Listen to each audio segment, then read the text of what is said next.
This is just one reason to join T-Mobile this summer. There are 250 reasons. Find yours. Savings based on the value of benefits included with Experience Beyond, like entertainment and 1 year of AAA Classic and Dash Pass on us. Benefits may require activation. See plan for details. Get $100 via virtual prepaid MasterCard with eligible ported, no cash access, and expires in 6 months. Issued by Sunrise Banks, N.A. member FDIC. Allow 8 weeks. WXOS HD1E St. Louis 101 ESPN is driven by Auto Centers Nissan, home of the 30-day new Nissan Return Promise. Rise and shine, St. Louis. It's the Brown and Crouppen Morning After with Tim McKernan, Doug Vaughn, Martin Kilcoyne, and Jackson Burkett on 101 ESPN. 7 o'clock in St. Louis. You are listening to the Morning After on 101 ESPN and the TMA STL YouTube channel. The show presented to you by Brown and Crouppen. We broadcast from the Stiefel studios. Tim McKernan, Doug Vaughn, Martin Kilcoyne, little Jackie Papers, who loved that Rascal Puff, with you here on the ones and twos. And if you want to be a part of the program, well, great news. It's the first week of the month. Doug, you remember that song by Bone Thugs and Harmony, First of the Month? No, I don't. It was about Jackson changing text inbox names in the first week of the month. And Jackson will be doing that. If you don't have a text inbox name until 11 a.m. on Friday, just send these texts in, and you'll watch Jackson on the YouTube. He's just typing away. Okay. I hear it now. Yep. There it is. So text that in, 314-399-9646. That is how you, if you don't have one, you can text in, and that increases your chances of being read here on this award-winning presentation. You're also welcome to call in to our Collier and Thompson phone line. Save this number, 314-974-0101. Chairman Kurt standing by to take your phone calls. And then you can open up your YouTube app, and you can type in there in the Form Energy YouTube chat while you talk it over with Mrs. Seawalk, or is it Mr. Seawalk? Maybe Mrs. is out. I don't know who it is. Doug's Closet Hanger, Walrus King, Deep Voice Dude, Jeremy Hodge. They're all in there already, and they were waiting for us. But they're really waiting for you, Doug. The Lifetime Roofing lead. That's Dustin McClendon and his business, Lifetime Roofing. They're online at lifetimeroofingstl.com, and Dustin McClendon said, hey, James Carlton's a good friend of mine. James Carlton said the best advertising money I ever spent was on TMA. And so I'm going to get on board, but I've listened to the show, and it's a bunch of nitwits, except for that Doug Vaughn. Oh, really? And therefore, I'll sponsor the show, but I need Doug Vaughn to set the course every morning. So here are your choices, and I don't even know where you're gonna begin. This might be the most difficult one yet. The Cardinals win yesterday, sending a message to the rest of baseball that, sure, the Dodgers may have made the biggest move over the weekend, but the Cardinals won the most important game to remain 4 games out of a playoff spot by fending off those Toronto Blue Jays, who then responded by trading Kevin Gausman last night to the Cubs. You got that. You got the doggies. I mean, this is starting to get a little attention nationally. Well, it is. Okay. Tie. That's right. That's exactly right. Right. And then Bill Simmons talking about the Trailblazers, and he's got the city where they're going. Jackson's got the audio. We've got, if you're a member of the class of 2022 in college sports, you get to play forever. It seems that way. Senator Eric Schmitt is going to be in the Stiefel studios to talk about this. Nice. TMA exclusive. Watch this. Exclusive. And then, and I have to be honest with the audience here because this is honesty in media, you have the release of Swope's picks, and it's unbelievable, and I know we all have had a chance to listen to it. Now, here is the one thing that I want to say furthering honesty in media. What? And that is, I am only an hour and 43 minutes into the 4 hours and 49 minutes of the Swopes picks, Iggy and Lisa, and this, of course, is only part 1. There'll be a part 2, but this is... He did 4 hours. Singular topic?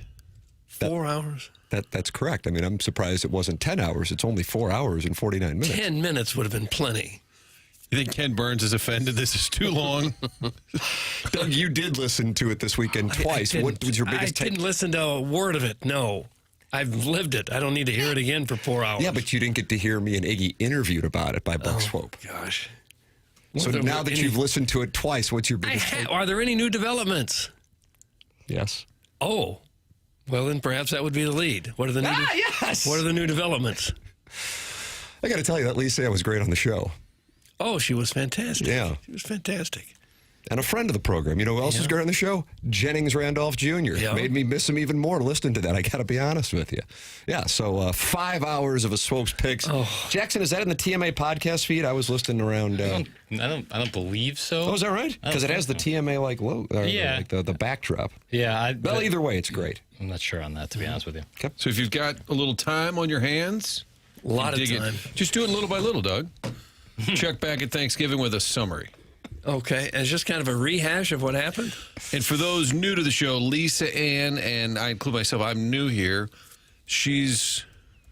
Was adult star, I don't think she performs anymore, Doug. Is that right? I don't know. but was also good at football analysis. The best Yeah, fantasy outstanding. football, and then became a friend of the show, so close to the show that she shared a bed with Jackson in Jamaica. Was that 3 nights or 4 nights? 3. Okay. Now, some people assume that meant something happened. Not at all. And to make it clear to Jackson that nothing would be happen, she built a little fort out of pillows as a dividing line, Well, I think it was kind of like the DMZ. No, I think it was a mutual. build. You built the fort. You built the fort. Well, I think we just had an understanding. You had an MOU? Yeah, I So said you got into a room with Lisa Ann in Jamaica, and the first thing you did was build a fort to let her know you were not available. that's I'm not taking, at all lady. what happened, but I've lost control of the narrative here. On all Clearly. narratives, really. So no, if I've said it before, if the bed there was the United States of America, she had pretty much everything west of the Mississippi, and I took Maine, maybe. Oh, you had Maine. Sneaking into some of the northern parts of New England. Was it a queen-size bed? No, king. King-size bed. Yeah. Okay. So, nothing plenty happened. of room, plenty of real estate. Yeah. Doug, doggies pick up a solid point this weekend. That's the lead. That's from Gene Thomas 71 in the Form Energy YouTube chat. And here we go. I would have thought the Cardinals was going to be the lead until you tell me that Bill Simmons is identifying the city where the Portland Trailblazers are going. You reeled Doug in. Oh, wow. That was getting better I at got teasing. reeled in, yeah. If we have some good intel on... No, it's just him hosting his podcast and giving guessing. who he thinks. Okay, well then would forget make the that. most Then the sense. lead is indeed the Cardinals. I got to move you off that personally. I think Okay. it's Swope's picks and what stood out to you over those 5 hours. Because I'm telling you, it's a delightful listen. I feel badly that I've only listened to an hour and a half of it. Papers, have you listened to all of it? I have not. Oh, I got to recommend it. I'll listen at some point. You got to spare 5 hours on your hands? Yeah. Sit and listen to that? I love to podcast. So. Oh, do you? Sure. How about this, Jackson? I still have so much envy for you. Papers, even if nothing happened with Lisa Ann. That's from the Never Ending Wipe. Nothing did happen, but it was a lovely trip. What were you wearing? My usual nighttime garb, T-shirt, What shorts, was she wearing? pajamas. Oh, okay. Jackson held farts in Jamaica. That's Tad from Tennessee. What? Tad's on the board. Is he new? Is he new? No. If you got a name in there, No. unless Jackson just updated that within seconds, and then Tad immediately went in. No. Somebody It at seems like he's had this 703, one. I did see text in, and they just said, "Hey Jackson, can I have a name?" Yeah, To unfortunately, clarify, that's not how it This works. isn't like the Wu-Tang Clan name generator. You're going to have to bring some to the table here, my friend. You don't go to the DMV and say, I'd really like a vanity plate. Yeah, what do you And then- got? And they say, okay, well, what are your interests? How many kids you have? Okay, what's your favorite team? Right. Derek for real says, I'm a degenerate, but I wouldn't want to share a bed with a porn star. That's from Derek for real. Okay. She was more of a friend of the show, and we were there to do the program from Jamaica, so it was fine. She's so cool. you're telling Derek it's okay? Yeah, we had a great time. Derek, it's okay. Okay. Yeah, Derek for real. Derek for real is his name, Doug, and he would not share a bed with a porn star. That probably will not play well in the Air Comfort Service text inbox. But now that you know Bill Simmons is doing a podcast guessing what city it is, Okay, we don't a need city that. near and dear to our hearts, Oh, is it really? you say the St. Louis Baseball Cardinals are the lead. I believe they are. It's trade deadline day, and there's less than 10 hours left between now and the deadline. That huge comeback yesterday, 4 in the ninth, signals a real turnaround for this club. Nice.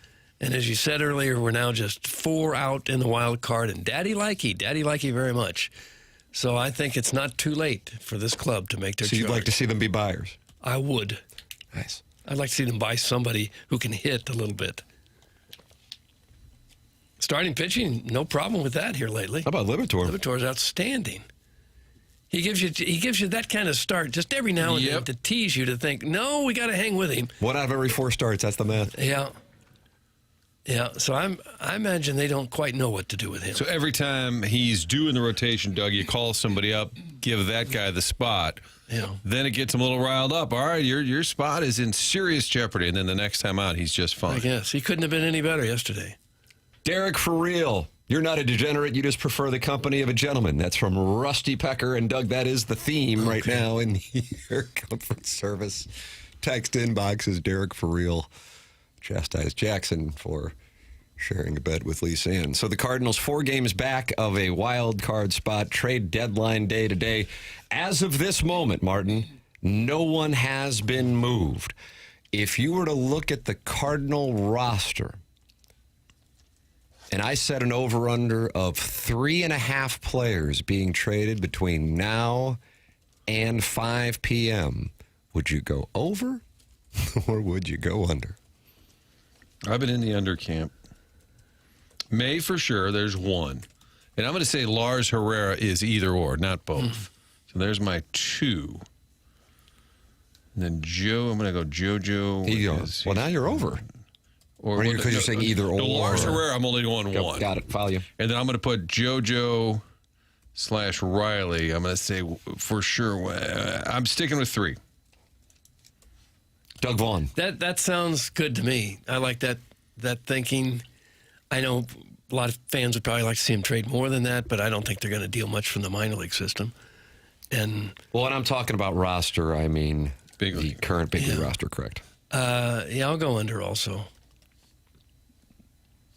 It seems like it's not unusual for us to have high hopes that they're really going to wheel and deal this time, and then it's just a kind of a trickle, 1 or 2 players. So I'll say under. Reading this morning from Jeff Passan on ESPN. Another friend of the show. Yep, FOTS. Has there been a deep dive by Buck Swope on the Passan falling out? Doug, has Buck Swope interviewed you for your time with Jeff Passan in 2016? Be a pretty shallow pool. He has not, yeah. Like, what, hour and a half then? Yeah, probably.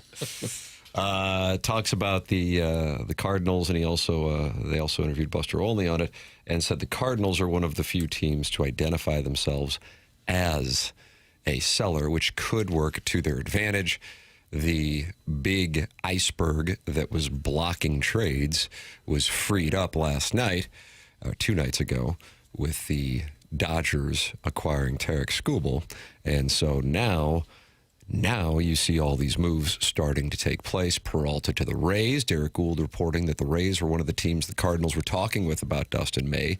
Are the Rays now out on that because they've acquired Peralta? The Cubs getting Kevin Gossman. I would imagine the Cubs will be active after a lot of disappointment in Chicago last year about a lack of acquisition of pitching.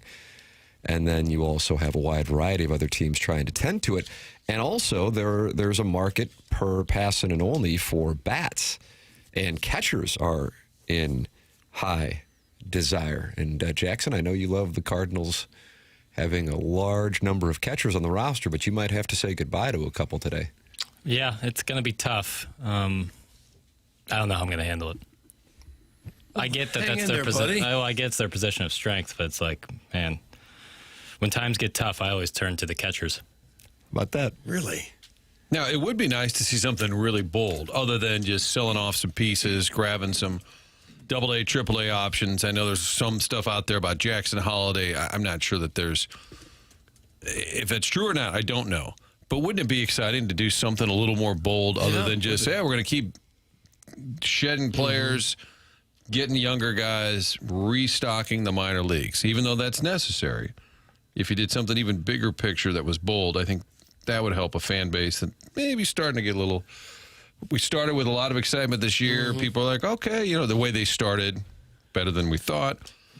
I'm starting to sense we're kind of slipping back to where we were with, all right, whatever, who cares? Apathy, exactly. Yep. Yeah, I think fans would love that, but do they have the trade bait to pull something like that now, off? a deal like that would be you'd have to dig into your minor leagues with somebody, a higher level prospect, I would think. And then somebody of note, like a Mason Wynn, on your current roster. I don't know that Red Sox won a shortstop. Do they? Red Sox won a shortstop. That's Buster Olney and Jeff Passan as well. One of the things that when you take a look at ESPN.com this morning and they rank the 100 potential players on the move here between now and 5 p.m., that stands out to me is the Cardinals do not have one player in their top 25. Doug, who do you think is the highest ranked Cardinal? May. No. Oh, I see him here as a number 10 guy, most likely to go. On ESPN.com? Yeah. No, they rank the caliber of player, I guess is what I should say. Okay. They've got Dustin May, I think, 37. So the Riley O'Brien is 26. Since okay. We're looking at something. Riley O'Brien is 26. Dustin May is 37. And then you got to do a lot of scrolling before you find another member of your St. Louis baseball Cardinals, JoJo Romero, 83. Point being, the Cardinals may have the for sale sign out, but they may not have the caliber of players that are on the market anyway that are going to lead to significant interest. So now that can change if you're going to make players that we don't necessarily talk about being available. Maybe that's the route they go. It's hard to know what kind of value Herrera would have. You know, you can look at him in one way and say, wow, there's a catcher that can hit. Got a lot of value. Or you can look at it the other way and say, there's a guy who's not a very good defensive catcher, and he doesn't hit enough to be a highly productive designated hitter. So if you're going to use him as catcher, you know, and the Cardinals have tried that, his value is a lot higher than I think if you just see him as a DH. So it's kind of hard to know what return you might get for a player like that. I think he would be available if the right offer came along, though. And the fact that they're willing to deal is not surprising, but it also does tell you the caliber of players they have to offer. For the most part, teams are probably saying, all right, we'll get back to you. We're going to try and get Peralta. We're not really on school. We'll get back to you. Mm-hmm. I would sense that Bloom's got a lot of that going on. People know these players are available, but if they're fishing in the higher pools a little bit, we'll get back to you. And that's why I think the number may end up a little lower, just because I just don't think it's that exciting what they're offering. Yeah. Doug, why do you hate Ivan Herrera? That's from Tim's Offshore Bookie. I don't hate him. Just trying to be realistic as to the talent that he's got. Boy, this Papers is over there updating names left and right. Bill and Ted on Broadway are one of our brand new friends. Bill and Ted, that's on Broadway now? No, Bill and Ted changed his name. And you're a big fan when they want to change. No, it sucks. Why do you have to do it right now? Is there no other time during the day to do it? No time like the present. Amen. That's my credo. Penny saved penny earned. This is crazy. This is crazy. This is crazy. I'm in deep. Because if it gets past you, it's kind of hard to get caught up, right? Right, and that would be the worst thing possible. Like how many people would want their names changed? Depends on the day, depends on the month. Is it just a handful, or is it like a dozen or more? Probably closer to the latter. Oh. Hunchback of Vaughn Castle disagrees with Doug's selection on the Lifetime Roofing lead. He says, the lead is that I have been telling you since January, this is collusion. Every owner is in on it. They're letting the Dodgers spend like this on purpose. This is the moment they've been waiting for. Get to cap, and every owner wins because now their biggest expense is controlled. That's from the Hunchback of Vaughn Castle, and that, of course, is related to the Scooble trade from late Saturday night. Doug, is that your reaction? And should the Hunchback of Vaughn Castle be celebrated throughout this land of ours? No, he should not. Okay. He should not be. He thinks every owner is in on the Dodgers acquiring Tarek Skubal and every other player that they wanted. Call in 314-974-0101. Yeah, that's crazy. I don't think it helps baseball in general that they get every player that they want. But no. I don't think the other owners have much to do with that, except to the fact that they don't have that kind of money to throw around. And I understand the credit the Dodgers get for having a great organization. They have robust minor leagues with great scouting and developing. Clearly, they've done well in that department, in addition to having the money to sign all the big names. But I don't know if it's been brought up enough. Isn't part of that having success as an entire organization? with the developing and drafting and all that, doesn't that also equal money? I think what we saw in St. Louis wasn't Chaim Bloom's analysis. They just weren't doing enough, investing enough at the minor league level, whether it was coaches, computers, whatever, basically saying that they needed to reinvest in the minor leagues. Wouldn't that also be part of the Dodgers' success? They have lots of money, so they can throw money at they get credit for doing it right. You still got to pick the right player. But wouldn't that also be part of what makes them successful, is having the resources to, in fact, have the best minor league?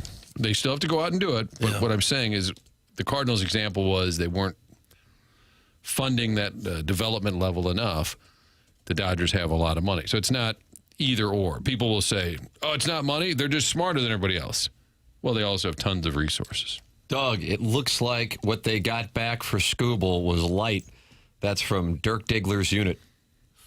Okay. Well, he's kind of a rental, so you're not going to get too much for a rental player. With just a couple months left in the season. But is he saying now that the Tigers are in on it too? That the Tigers wanted the Dodgers to be better, so they accepted less? We're waiting for the return? hunchback of Von Castle to call in. All right. And wouldn't you assume Skubal will stay in L.A.? Oh, of course he will.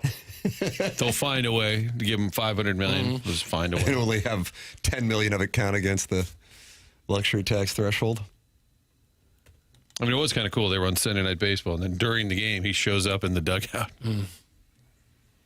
One observation I have regarding the Skubal thing is how many who cover Major League Baseball are putting out this talking point. It's really odd. Ken Rosenthal has been doing this throughout, and I am a big fan of his. I know him personally, but I just disagree. But it is that every team could have done this, but it was the Dodgers who stepped forward. Have you guys seen this? No, I feel I've read a comment or two about that. A number of people, MLB Network, Rosenthal, broadcasters, right away. So it's not like anybody got marching orders. Right away on the Angels broadcast, they found out about it, and there was just real disappointment, not that the Dodgers got them, but that another team didn't go out and get him. And that is something that I have seen, and I was surprised by that. I don't understand why that is the mindset, unless, if I'm attempting to piece it together, if you are employed by baseball and you're sitting there going, oh crap, there isn't going to be a baseball season, and the Dodgers getting Skubal only adds. I mean, hell, if you thought the Tucker thing this offseason was big on the case that the Dodgers have everybody, getting the two-time Cy Young winner at the trade deadline adds to it. And so I think for people involved in the game and fearful that there will be a significantly long work stoppage, that you see the Dodgers get him and go, oh, God, this is the worst case scenario for baseball, because the owners will look at that, and now you have, I mean, take your pick of whatever the rotation is along with that offense, and Godspeed. On the other hand, had the Brewers, who along with the Rays, two small market teams, were being discussed as being in the mix for Skubal, they didn't do anything. They could have had the Miz with Skubal, and you could have had yourself, again, operating on the premise that they get through the best of 3 and the best of 5, an all-time NLCS, and instead the Brewers, as of this moment, haven't done much, whereas the Dodgers have the two-time Cy Young winner. I can see the Brewers saying, we're not going to re-sign him. We just can't break away from what's worked for us largely and give up some of our future talent. But the Cubs, that's a team where I'd say they have nothing but money.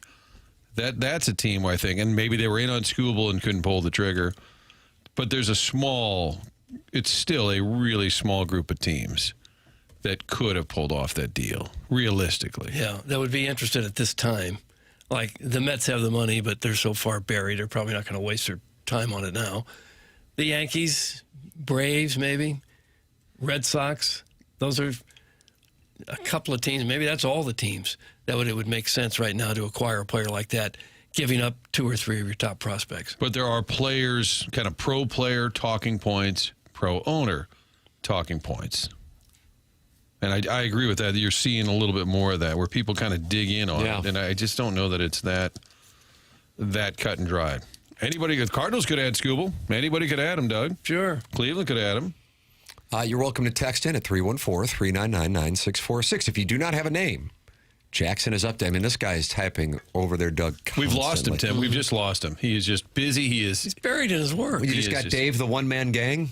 He's now Big Daddy Dave. Oh, I thought you weren't changing names. I thought if you just didn't have a name. Well, Christmas has come early. Oh, brother. Boy. Christmas in August. Get involved, 314-399-9646. We're waiting on the call from the Hunchback of Vaughn Castle at 314-974-0101. That's the Collier and Thompson phone lines. 213 friends are already involved in the Form Energy YouTube chat. YouTube.com/TMASTL. You can go in there and talk it over. And, of course, you can email in for our Design Air Heating and Cooling Email of the Day. And all this week, we are giving away a huge prize each day to the winner of the Design Air Heating and Cooling Email of the Day. Doug, 101 ESPN has your opportunity to win a pair of tickets to see Guns N' Roses next Saturday night, August 16th at Busch Stadium. Find all the ticket details and a bonus chance to score free tickets for Guns N' Roses right now at 101ESPN.com or on your 101 app. The winner of the Design Air Heating and Cooling Email of the Day will receive Guns N' Roses tickets for next Saturday night, August 16th at Busch Stadium. So send your emails in, and today could be the day you send your friends, family, yourself to Guns N' Roses by winning the Design Air Heating and Cooling Email of the Day. Design Air online at designairservice.com. That's Seth Goldcamp's company. That's the longest-running sponsor on TMA. That's the place where Martin, Doug, and I go. It's Design Air Heating and Cooling online at designairservice.com. Sign up for their maintenance plan, and it's out of sight, out of mind until the weather cools down and they come by and tune up your furnace for the winter. And when the weather warms back up and they come up and tune up your air conditioning for the summer. DesignAirService.com is where you can sign up for that. We have a beautiful forecast here in St. Louis today. Sunny with a high of 84. Tomorrow, sunny with a high of 88. Design Air Heating and Cooling sponsor of the email today. Send yours in to win Guns N' Roses tickets the morning after at InsideSTL.com. Senator Eric Schmitt in studio joining us here coming up at 8 o'clock on the Polos Plus dossier, as he is one of the 3 prominent senators involved with the Protect College Sports Act. We're also going to talk about the Trailblazers with him. We're also going to talk about St. Louis University to the Big East with him. That's at 8 o'clock on your Polos Plus dossier. Also on the Polos Plus dossier, we have the Design Air Heating and Cooling Email today with Guns N' Roses tickets as the prize. That comes your way at 9:45. Send yours in the morning after at InsideSTL.com. It's TMA. Presented by Brown & Crouppen on 101 ESPN. Open up the 101 app for your chance to win free tickets to this year's Outlaw Music Festival featuring Willie Nelson and family, the Avett Brothers, Lucas Nelson, Steven Wilson, and more. August 18th at Hollywood Casino Amphitheater. Get all the ticket details and enter to score tickets for this year's Outlaw Music Festival right now at 101ESPN.com or on your 101 app. Powered by Dobbs Tire and Auto Centers.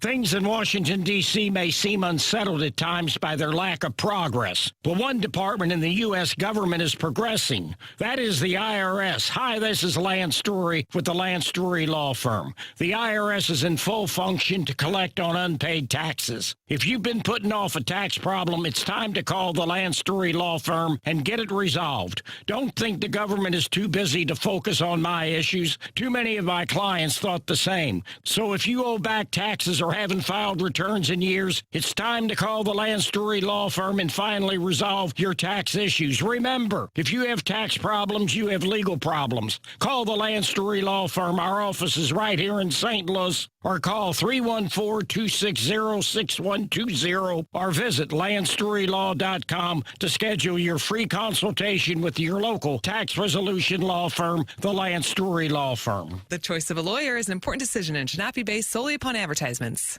Stalter back with you from Mosby Building Arts. You know, every home has that one thing that drives you a little crazy. Maybe it's the pile of shoes by the door, the cluttered mudroom, or that empty corner that never seems to serve a purpose. The great thing about Mosby Building Arts is they don't just tackle major remodels. They're just as good at solving those everyday frustrations with smart, custom-designed spaces that make life easier. Sometimes one small project can make your whole home feel better. See what's possible today at callmosby.com. Mosby Building Arts, the right remodeling company. Vehicles priced under $20,000. Payments below $300 a month. At the Frank Lita Automotive Outlet in Bridgeton. It's not a dream. New and pre-owned vehicles, all with just $1 down.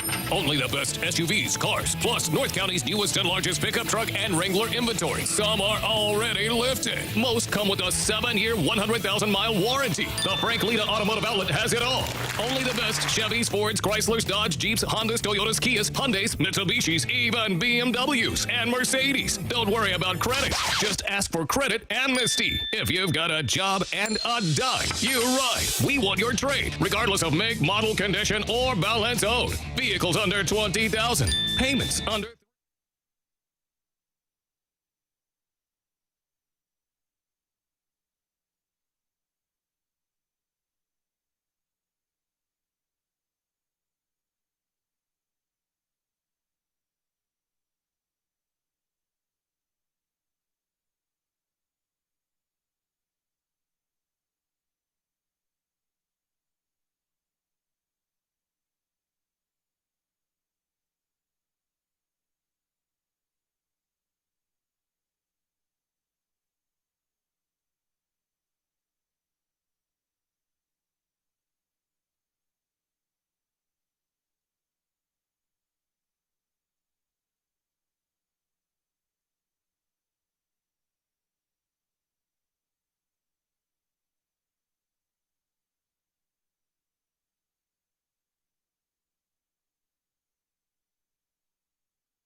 Cardinal offense.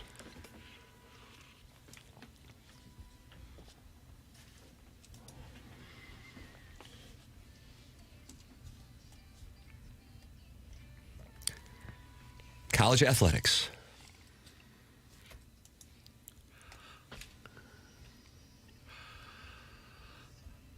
It's a good perspective. Yeah. Kind of emotional. I have to tell you, I got by the fake John Rothstein. And this has happened to me before on Twitter, where it looks like the John Rothstein account, which is a legitimate college basketball analyst, and it was about Robbie Avila. It's coming back to SLU or whatever. And I screenshotted it. And I sent it to Shirts, and he said, "Look closer, fake account." Oh, no. You said and I said, "Oh, my no. God." It was Saturday morning. Oh, that's a putt you went back. Oh, I know. But he said, "Don't worry, I've had at least 10 texts asking me the same thing." And what did the tweet say? And it was saying, like, Avila has been cleared with this new ruling by the judges, and he's going to be coming back to SLU, or he's, likely headed to SLU. And I thought, oh, my God, what did I miss overnight? Really got to put the scotch down. Like, and then after we kind of went back and forth, we were laughing about it and how it's just out of, whatever. Later in the day, there was a legit reporter saying Avila will be going into the transfer portal and could go to SLU or other. And I'm like, wait a minute. So actually, what was the parody became reality later in the day. Now, I don't think Avila is going back to SLU, but I do think at this point he's going back to college basketball. I cannot. You do think he's going back to college basketball? I can't. It's like the Mark Mitchell thing. Where is he going to end up? But what started as basically an embarrassing me getting pulled in by this tweet ended up being true, that he is going to be able to go back and play. Martin, that got me too. But I sent it to my dad, not the damn head coach. That's Jugs in D.C., who is our Atlantic 10 correspondent. And he also has liquidated his assets on the Cardinals making the playoffs. I heard Schurtz in an interview saying he had advised Avila to go and get all the money that he can to try to maximize his value now that he had taken a discount to go to SLU so he could play with Schurtz, a discount in the millions, he thought, and said now is the time for him to go and maximize his value. And wherever he has to go. And if I'm Robbie Avila, I would. If it's so late in the game, though, it's just unbelievable how this is playing out. I know Mizzou fans are talking about whether Mark Mitchell will come back. It's just bizarre. And that's what we will be talking about with Senator Eric Schmitt, who will be in studio with us coming up at 8 o'clock. And he is very active with this Protective College Sports Act. And it has been brought back from the dead by the development on Friday. Here is the article. White House phone calls, talks with NCAA leadership, and every major member conference. A day that started with bill co-sponsors and their staffs already working their phones shortly after 7 a.m. Friday, July 31st, ended with arguably the most significant step to date for the Protect College Sports Act, facing stiff headwinds to keep alive hopes of a U.S. Senate floor vote before recess on Friday, August 7th. Senators Maria Cantwell, Democrat from Washington, Ted Cruz, Republican from Texas, and our guest at 8 o'clock, Eric Schmitt, Republican from Missouri, specifically held a litany of conversations with college athletics top power brokers, most notably Big Ten Commissioner Tony Petitti, as well as the SEC's Greg Sankey. Schmitt, who late Friday night spoke exclusively to USA Today Sports, peeled back the layers of the day and how the past 2 weeks helped resuscitate a Protect College Sports Act that had been left nearly in the dustbin. Quote, we've spent the entirety of the week negotiating this with Senator Cantwell, Cruz, and myself and staff. It was pretty intense, said Schmitt. 7 to 8 hours a day on it a day, kind of in the middle of all the other stuff we were doing in the Senate. And then Friday started probably around 7:30 in the morning on the phone with the commissioners in the White House. I talked to the president late Friday night after we got with the SEC and Big Ten. He's very happy. It's a priority for him. But yeah, it started pretty early and it was a nonstop. And here's how it unfolded. Early week, USA Today Sports obtained a copy of the 12 major concessions being workshopped to garner Big Ten and SEC support. 8 of the 12 per 3 people with direct knowledge of the Senate Commerce Committee's work on the Protect College Sports Act, who were granted anonymity due to the sensitive nature of deliberations, were deemed full concessions.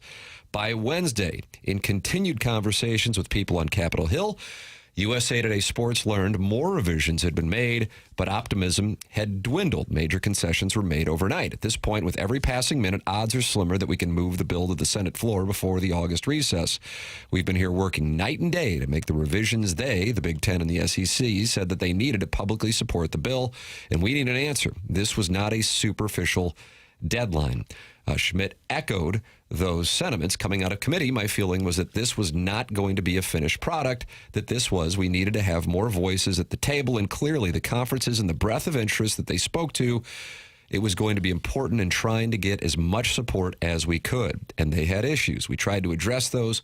I felt like we got to a good place Thursday, and then it didn't go as I had hoped. We thought that we had done enough to get support, but I'm just not wired to quit.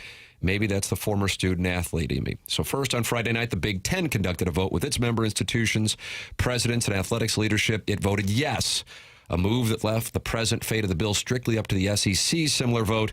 And then at 9:58 p.m., the Big Ten and SEC issued a joint statement of support. Schmitt had been on the SEC's call and outlined the bill's modifications that help position the bill to potentially be included in the current legislative session scheduled to end on Friday. So once they got support and there was a joint statement issued by the Big Ten and the SEC, that is what helped move it forward. And now you have the recess coming up this Friday. Eric Schmitt will detail the behind the scenes and where things stand in studio with us coming up at 8 o'clock here on 101 ESPN. It sounded like during this process, the Big Ten, the SEC weren't in love with the entire bill, but maybe when it came down to the wire, okay, it's the best thing we got. And they got their 8 concessions. And if somebody's going to try and fix this, which clearly, I mean, Eli Drinkwitz is the Mizzou football coach. The first 5 minutes are about the chaos in the game and the portal. He wasn't complaining. He was just sort of recapping all of the twists and turns that college sports have been going through. And if this helps get some clarity, I think we're all for it. Eli Drinkwitz talked about it yesterday in Columbia. Here's what he had to say. Hit the lever, please, Pale. I'm going to tell you the same thing that I think and told our staff. I have no idea what's going on. And this is my 7th year at the University of Missouri, and in 7 years we have had complete chaos from year to year. My first year was COVID. My second year was the COVID exception for players, where you had players who didn't count against your roster. My third year was NIL. My fourth year was unlimited transfer. My fifth year was free cap space. My sixth year was revenue sharing and cap. And now my 7th year is another court case. So, again, this is something that we have gotten used to, where there is a lack of understanding and a lack of organization or, I guess, rules. So we will do the very best that we can for the University of Missouri to operate within the structure that they've given us.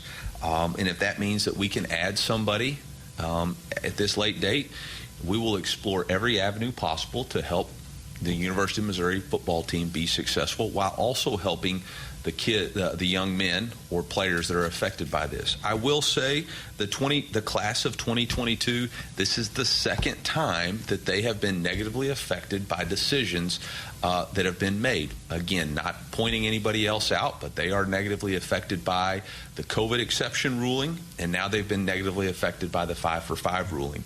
And so I do feel for them and do want to be a place that they can come and find another year if that's what is in their best interest, and obviously if that's what the court cases say that they can do. I do want to say I appreciate Senator Cruz, Senator Cantwell, and specifically Senator Schmitt for the hard work that they've put into their bill in the Senate. I know it's been back and forth, and there's been a lot of politics being played in that. But as I just expressed, in 7 years, we have had a lot of changes. And this bill, while not perfect, does provide some clarity and some roadmap for success in the future. There you go. There's Eli Drinkwitz yesterday talking about not only what is going on right now with the Protect College Sports Act and the potential 5th year of eligibility, but also how every year during his tenure in Columbia, he has experienced some semblance of chaos. His first year, for the record, was 2020. I'm sure it's been tough. So now I assume you have a whole bunch of players out there who thought last year was their last year of college eligibility, maybe not good enough for the NFL, scrambling to get back in shape in like a week so they can rejoin their college football teams? That's basically what's happening? I would think the majority of them were doing something football-ish, hoping to catch on somewhere at this point. And this is separate from Sterling Webb, who's a St. Louis kid who did start some games for Mizzou last year. He was in the courts last week. Yeah. And Bob Blitz, who appears to really run a lot of things Mizzou, just from behind the scenes, Bob Blitz was sort of his legal advocate. He's coming back. That was sort of a different topic for Drinkwitz. And then this other ruling comes out about the 2022. My understanding is this portal that was granted, and I don't know if this is specific college basketball, football, but it's from today to next Monday. So if you are Robbie Avila or Mark Mitchell, my understanding is you have a week to kind of decide, all right, am I doing this? Am I hopping back into the college portal, or am I sticking with my pro dream? And there could be players trying to make NFL teams or NBA teams, in the case of Avila, who are still eligible to come back. But the judge did have a ruling about if you signed an NFL contract. Now, I don't know how these minor league NBA contracts would fall. I just don't know. Well, the good news is one of the three guys, one of the three people, I should say, since Senator Maria Cantwell, Senator Ted Cruz, and Senator Eric Schmitt are the ones who have led this. He's going to be in studio with us on it in about 16 minutes here live on 101 ESPN. So we will go right to one of the prominent people involved with this and has been involved with it, and it looked like it was dead, but then it got resuscitated just in time with the endorsements after the concessions for the SEC and the Big Ten. So the Protect College Sports Act is alive. The intent is to try to get it done this week.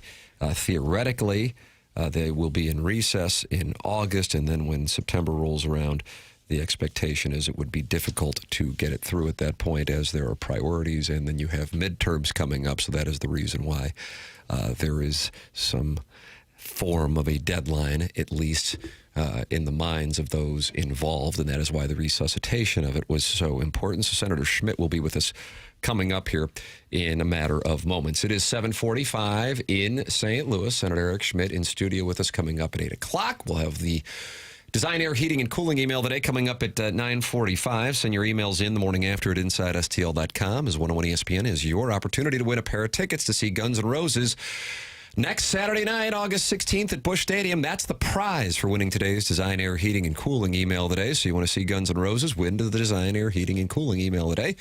You can find all the ticket details and a bonus chance to score free tickets for Guns N' Roses right now at 101ESPN.com or on your 101 ESPN mobile app. The morning after at InsideSTL.com. That is how you can get involved on the program. The 7 o'clock hour is presented to you by Healthcare Evolution, online at healthcare-evolution.com.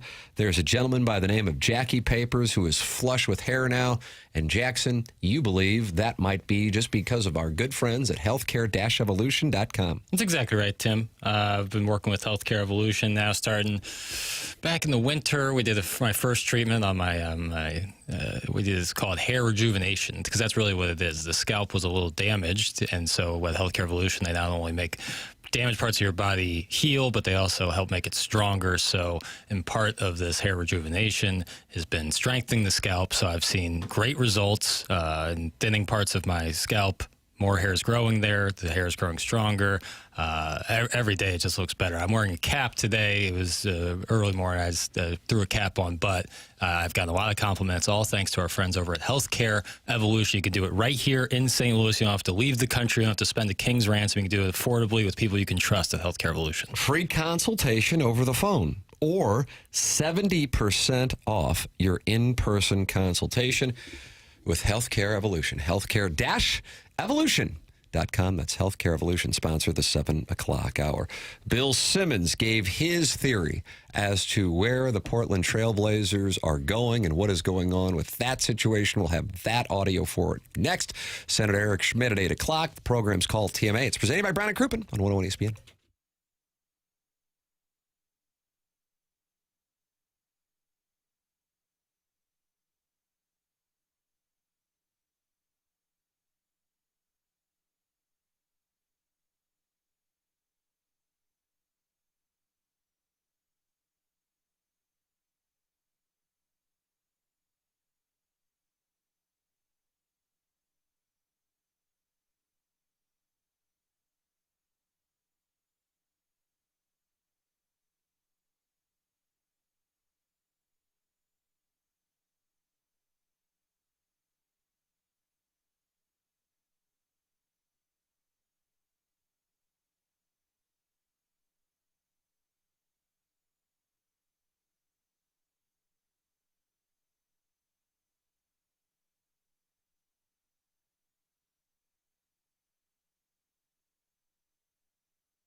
This is Jackson with the Sports Center updates brought to you by Universal Windows Direct. Cardinals are in the Bronx this evening, taking on the Yankees. 6:05 p.m. first pitch. Michael McGreevy on the mound for the Redbirds. That was another Sports Center update brought to you by Universal Windows Direct. You'll be saying, I love my windows.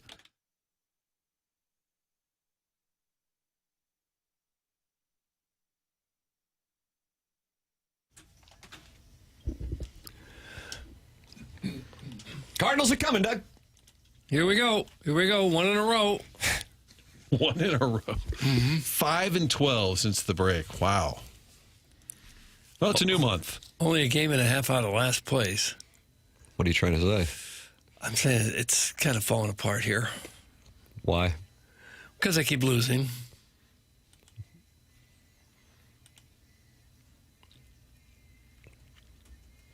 The Cardinals are coming. Oh, Jazz there flute. it is. Well, they'll be playing the Jazz Flute in St. Louis this weekend while the Colorado Rockies make their way to town. But first, a stopover in the Bronx. Okay. Well, you think that'll go well? Series in It'd be kind of New nice York if they against the traded Yankees? somebody to the Yankees and they could just walk across the they'll old walk field. across. I like that. Doug, you like data points? These are the Cardinals' OPSs since the All-Star break. Who do you think has the best OPS on the club since the All-Star break? Best hitter since the All-Star break, I'll say Burleson. Nope. Martin Kilcoyne. I think Jackson played the Torres card the other day. It wasn't too far off.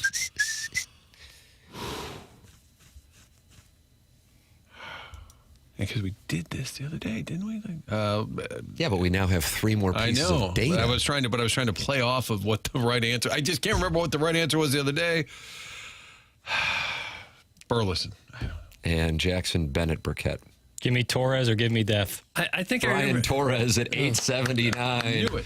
Unbelievable what he's doing. Now, he doesn't have a home run, but that doesn't matter. He has the best OPS on the club since the All-Star break in 20 at-bats. Then you go to Burleson at 808. Torres is at 879. And, Doug, then we got to drop down all the way to 625 for the third best OPS. Gosh. J.J. Weatherholt. He is at 625. Blaze Jordan's at 621. Mason Wynn's at 621. Then we got to drop down to 566. And that is where you will find home run derby champion Jordan Walker, who is 16 for 70 with no home runs and a 566 OPS. Then Jimmy Crooks, then Jose Fermin, then Ivan Herrera and a 523 OPS. Then Lars Nootbaar and a 513 OPS. Rounded out by Church, Pages, and Velasquez. Unfortunately, the names, at least from the offensive side of the ledger, that could be in the mix for a trade have been dropping off substantially for the Cardinals since the All-Star break, specifically Nootbaar and Herrera, their stocks declining. And, of course, Dustin May has had his injury issues and some great starts, but also some terrible starts. And that is why the Cardinals do not have anybody, per Jeff Passan, in the 25 most desirable trade pieces here between now and 5 p.m., the trade deadline. Walker is still 4th in the major leagues in RBIs. Even though he hasn't hit much, he continues to drive in runs. Had a couple RBIs yesterday. And he's going to end up with decent numbers. Yeah. But if it continues like this, how you feel about him and his future, I think, is, unfortunately for him, changing week by week. The timing of the offense's collapse, and it really started earlier in July, but you want to look at those post-All-Star break splits. It's substantial. I deep teased this, Bill Simmons. Jackson, you are a loyal Bill Simmons listener, is that correct? Usually. Yeah, more so during the episode. Talked about the situation with the Trailblazers, and Doug, he gave his observation on what he thinks is going to happen and the city he thinks they are going to move to. Take a listen if you would. I'd like to, yeah.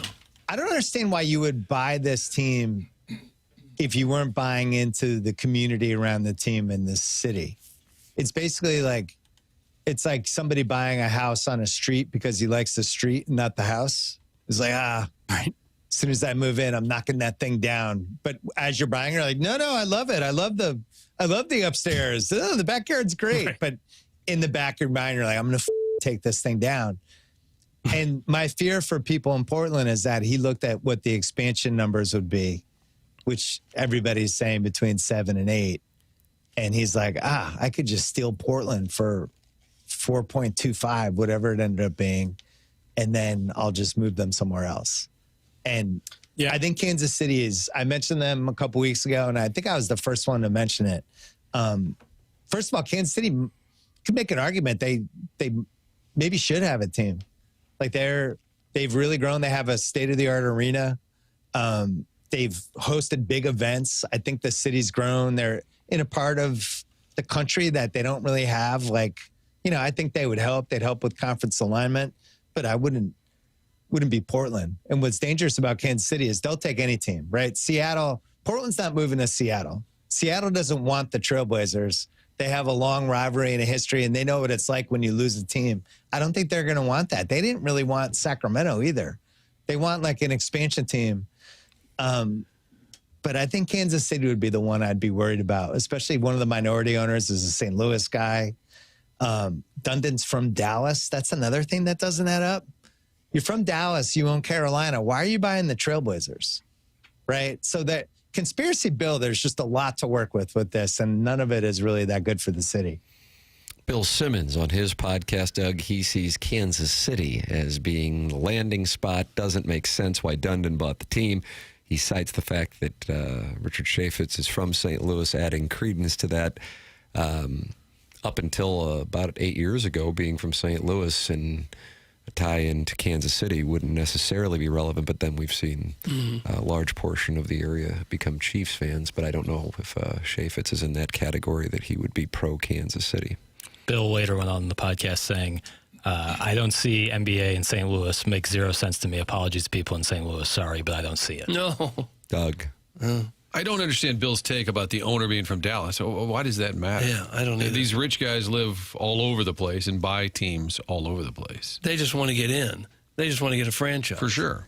And they're not all available to buy. I mean, the Chaffetz family has said getting a piece of the San Francisco Giants, getting a piece of the Trailblazers is an investment model that they have because the values just keep going up. So I don't know that the current owner from Carolina Hurricanes fame is buying it. Anything to do with the city of Portland or how close or far it is from Dallas, I don't think that's relevant. I do think it's interesting when he talks about, because expansion is certainly on the near horizon for the NBA, and the expansion fees are exorbitant. So it makes sense to me, his point where it's like, yeah, I could just buy a team that has a weird lease rule and then maybe move them and then kind of circumvent those expensive expansion fees. Right. Yeah, if St. Louis didn't have its odd lease, I'm not sure Stan Kroenke exercises his right of first refusal over Shad Khan. That was what made it enticing. Same thing here, I think, for Dundon and the Blazers in Portland. Steven Time wants some credit, Doug? Tim, let the record show that I reported both of his points early last week. We're not keeping a record, and we're certainly not keeping records of your text. And then right above it from Mr. Licks, quote, I think I was the first one to mention it. No one cares! I cannot stand it when a sports take guy says they were the first to mention some innocuous crap. That's from Mr. Licks, Doug, and as you know, he's wealthy. I'm with Mr. Licks on this. Oh, wow. Yeah. You formed an alliance with Mr. Licks? Well, on this point, for sure. According to who? Because we don't know. Arch said that to you? No. Do we really know? Are we keeping track of who said this first? And you don't text in when you said something wrong first. Well, Buck Swope could do a two-part series on who had this story first. Lick my hoop. Right. By the way, as you played that drop, I get a text from a U.S. Senator in the lobby. Yeah. As you're playing that drop. I got the same one. That drop. Yeah. Well, that's the way it works. And there goes Martin to get the U.S. Senator. Okay. Eric Schmitt is going to be with us in the Stiefel Studios on this Protect College Sports Act, which he is one of the three prominent senators involved in trying to get passed this week. We will ask him questions. Your questions are also welcome at 314-399-9646. The program is called The Morning After. It's presented to you by Brown and Crouppen on 101 ESPN.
EMA 101 ESPN.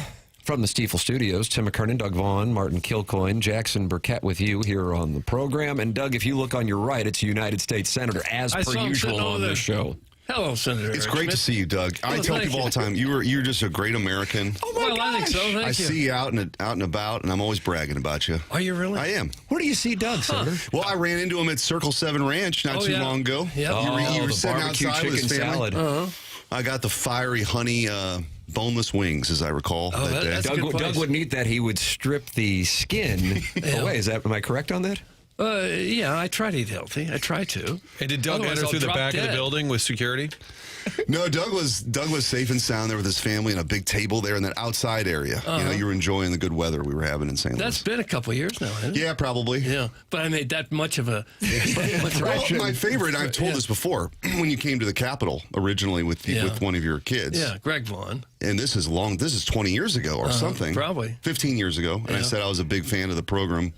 And he said, "Don't ever tell anybody that. It'll ruin your career." No. This is a while ago now. Could hurt your re-election chances. Well, so far, maybe it's been a good luck charm. Oh, it could be. You know? Could be. How about last Monday? I was out, but these guys, Mayor Kara Spencer was in studio talking about some of the funding for the Sports Commission. Now we've got a senator. We are really your election headquarters. TMA. We are. Print the shirts, Tim. You got. And by the way, there's going to be a whirlwind of media for me this week, and including later today on CBS podcast and some stuff. You guys are the first stop.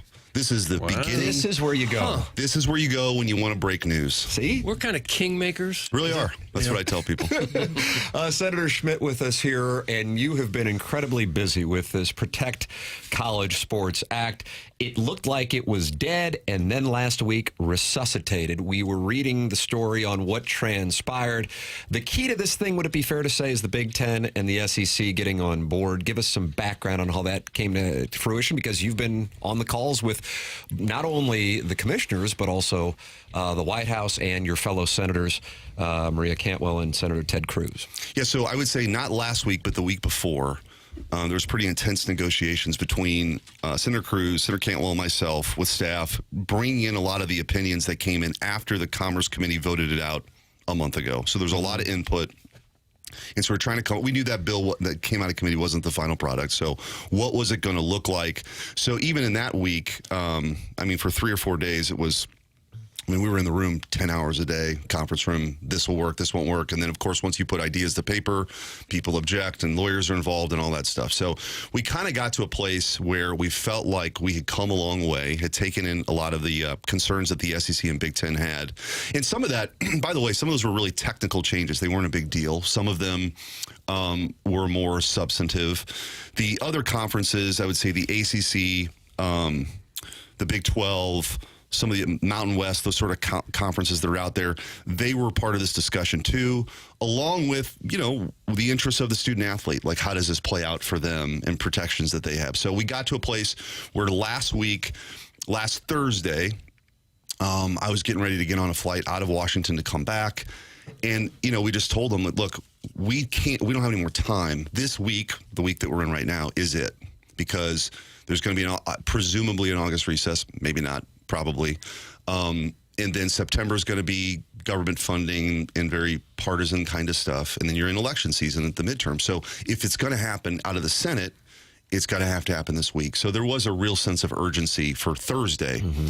Well, I was on a flight. I actually came back and was at Village Bar, a meeting with Laird Veach for the previously scheduled meeting. I'm there, and I got a call from Greg Sankey saying, hey, we couldn't get there. And that was disappointing. And he and I talked, and I've been talking to Tony Petitti a lot. I joked that I talked to those two guys way more than my wife last week. So that was disappointing. And then Friday morning, so the next morning, I just felt like there was too much on the line to quit. And I had a text actually from Tony Petitti about an idea.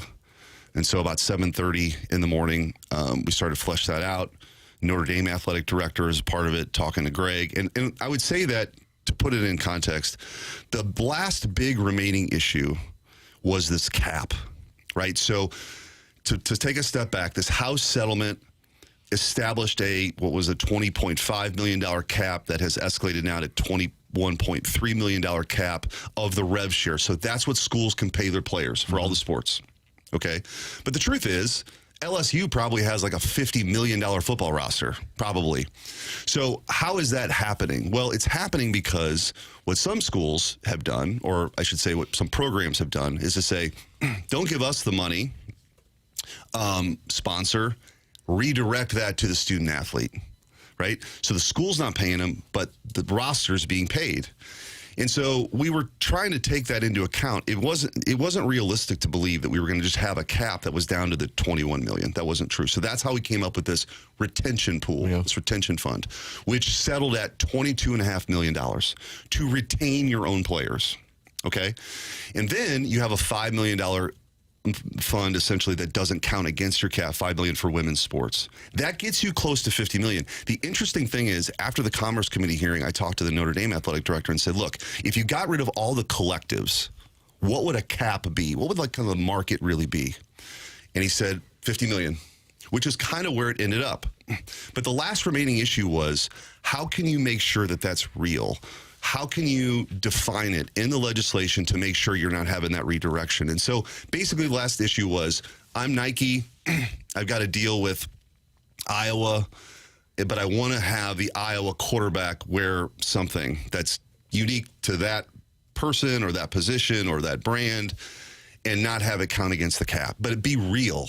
So essentially the language then settles on, that entity now has to do an attestation that this is a legitimate NIL deal, and the College Sports Commission, which has now been empowered with enforcement ability, says that is a legitimate business purpose. And the belief is now that that provides enough certainty that you have a real cap. Athletes are still going to be compensated at a place where it's at now, and that will kind of gradually move up. By the way, there's a commission established to make recommendations at any point between now and the next decade to change it. They could actually still go to the table in this legal action and negotiate a higher cap. But the rules that are now going to be set in place, if we get this done, 5 years of eligibility, one-time transfer unless coach leaves, some exigent circumstance or something, that is going to provide. And by the way, one of the things the SEC and Big Ten were very focused on too was making sure that cap just didn't get pushed down to high school players. Right? You could have a workaround where you say, okay, that's the cap for your students, but prospective students, I'll go down and pay Arch Manning $15 million as a junior in high school. So we had to kind of close that loophole too. So you kind of get, when you got to that place, you got to the nitty gritty. And that was just on the phone, back and forth all day Friday. And then the Big Ten was having their meeting. And we were talking to Petiti. The White House was very involved with it. The president's very focused on this. Randy Levine, the president of the Yankees, has been sort of his hand on all this, and Randy's been great to work with. So the Big Ten's doing their thing. Greg Sankey asked me to be on their call, which was at 7:30 on Friday night.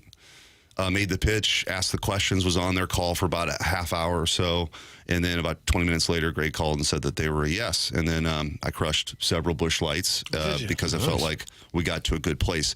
Because I think with the SEC and Big Ten on board now, that's a broad coalition of support that allows us in the United States Senate to have between 60 and 80 votes, which then provides the momentum for it to go to the House and actually take it up and pass it.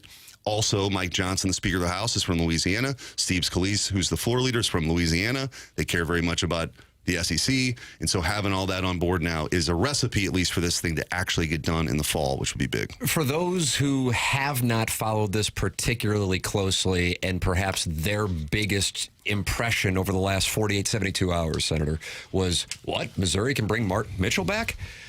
How would this, if you could sum it up in 20 to 30 seconds, materially change a college sports fan's experience? The transfer thing, I think, is one thing that certainly is driven people up the wall. And I know you've had conversations with coaches who have been frustrated by the chaos. How would you sum it up if this indeed passes, that fans will notice a material change? Yeah, you got 5 years. That's your eligibility. That's it. And so you got 5 years. And so you're right now. In one transfer. In one transfer. And by the way, the retention pool will also allow schools to, like, let's say Missouri with Damian Wilson, right? Good example. Coach this guy up, great edge rusher. If they would have had a pool specifically designated to keep Damian Wilson, maybe he's not at Miami. So it does. So basically the system is being created now to, you go out and you recruit, you develop a kid, you can keep that kid, you can keep that student athlete. It will provide more stability, I think, in the market. But at the same time, the player can still say, look, I'm stuck, I'm 3 deep here at free safety at Louisville. I want to go somewhere else. And so it's this balance that needed to be struck. The key is, again, why is Congress involved with that?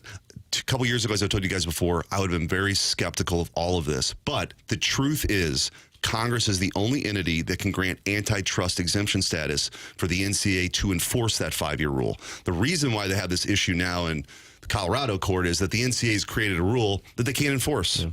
And so you're going to have this 5-year issue until we pass this bill that allows, to have real rules of the road that can be enforced. So how key was it that took place on Friday with the Colorado rule? It didn't. I mean, some people were surmising that added pressure. It didn't. Because you said this started up a couple weeks ago. Yeah, and we knew that was always a possibility. In the background of all of this is that the NCAA can't do anything. Like it couldn't even really keep the Texas Tech quarterback from the gambling issue. Like they couldn't really do anything about that, but there was such an uproar about that was dealt with internally, right? So I just think that this is going to set the stage for the next few decades of college sports to add real stability and taking into account the changing nature of college sports, but also to say that this, as Drink was saying, this is just not sustainable. Like even if you're a program that's putting together the $50 million roster, like that's hard to go back to donors every year and create that scenario. And eventually, if college football has subsidized all the other sports and all of that money is being either directed or redirected to college football, you're just going to start dropping a lot of these sports. They'll be club sports. You just won't offer scholarships. And there's, we talk a lot about SEC, but there's 500,000 student athletes in this country. And there's a lot of, opportunities that are created from that. So this is really kind of a broader view of college athletics. So, like, the Boise States of the world might not be able to hit the cap, but it keeps the Alabamas and Michigan from going insanely, so the separation won't be as great. Yes, you'll have a greater shot of real parity in the long term. And, look, if you're Boise State and you develop a great quarterback, you have a better shot of keeping that quarterback now because you can only move once. You're not moving every year. And you have this retention pool that, I think can help with that. But look, that was always in the background of what happens to the smaller conferences, but they were the ones begging for this the most, quite frankly, because it's just the system's out of control. By the way, as an aside, it provides opportunities. If you're a basketball-centric conference like the Big East or the A-10, you don't have football that drives. So I just think this also is kind of for St. Louis University, which I care a lot about, I think they'll be able to compete and thrive in this new environment, too. Eric Schmitt is in studio with us here on TMA Live from the Stiefel Studios. Tim McKernan, Doug Vaughn, Martin Kilcoyne, Jackson Burkett with you on the program. You can watch our conversation and interact in the Forum Energy YouTube chat. The senator kind enough to say that he can do a full half hour with us, so we are going to break. We'll come back with more. Your questions are welcome as well, and talk about not just the Protect College Sports Act, but also the Portland Trailblazers, St. Louis University, the Big East. Your questions are welcome as well. The program's called The Morning After. It's presented to you by Brown & Crouppen on 101 ESPN and the TMA STL YouTube channel.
All right, it's TMA 101 ESPN. Tim McKernan, Doug Vaughn, Martin Kilcoyne, Jackson Burkett with you on the program. And Doug, on your right, I don't know if you noticed it from the previous segment, notice, but yeah. Senator Eric Schmitt is in studio here. Well, it's great to have you here. I did notice you were here the last segment. See, that's how perceptive I am.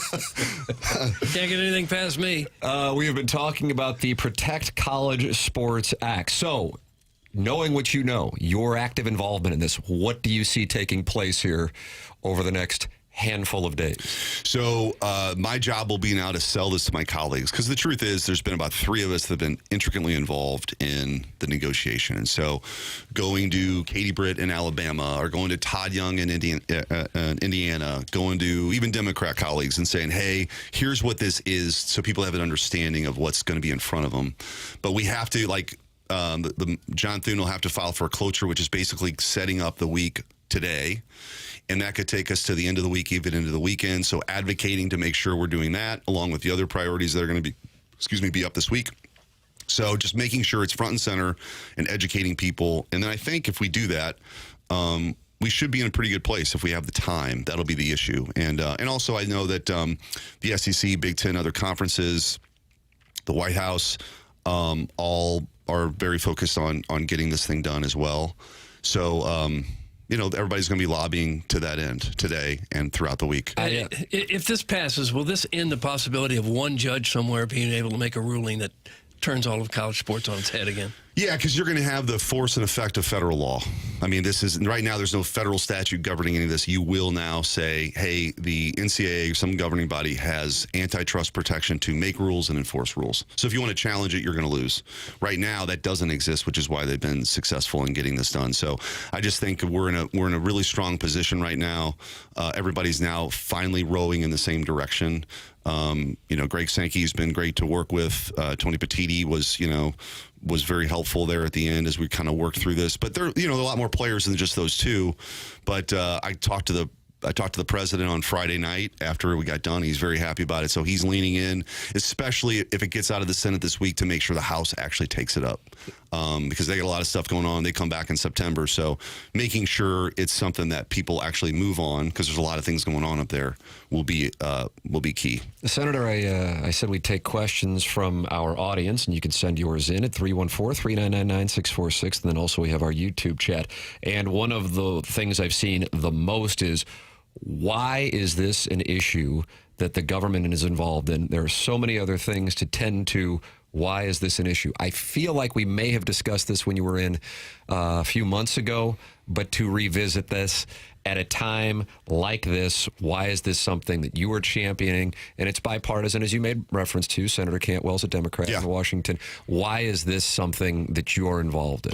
Well, first of all, there are a lot of other things going on. I don't want to leave the impression with your audience that, like, we're not doing other stuff. Like, we're doing the National Defense Authorization Act. We're doing continuing resolutions for government funding. There's a lot of stuff that's going on. But I think for me, I view sports in college sports as a uniquely American institution. It brings people together. My experience, whether it's playing sports or just being a fan of the Cardinals or Mizzou or St. Louis U, I don't care who, the person sitting next to me is a Republican or Democrat or anything in between. Like, we're rooting for the same team. And I also learned those lessons on the field, where I don't care.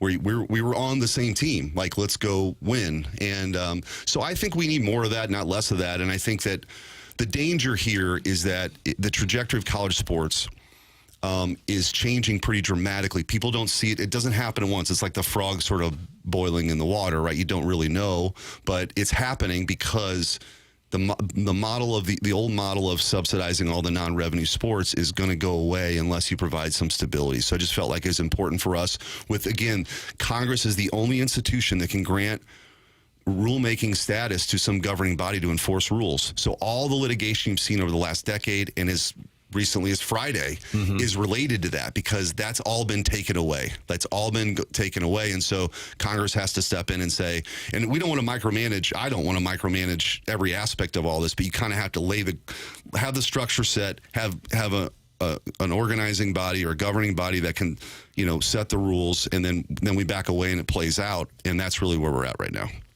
Because for years, football paid all the bills. It paid for golf and track and tennis and all of that. So eventually, St. Louis U got rid of their tennis program. So eventually, Now, how would Title IX enter into that? Don't they have to have a certain amount? Yeah, so Title IX still exists. You have to have the same offerings, but what you could end up happening is you could have a football team and then a women's gymnastics team, and then that's it, right? Because baseball's a non-revenue sport. You lose money on your baseball program unless you're LSU or Ole Miss or something.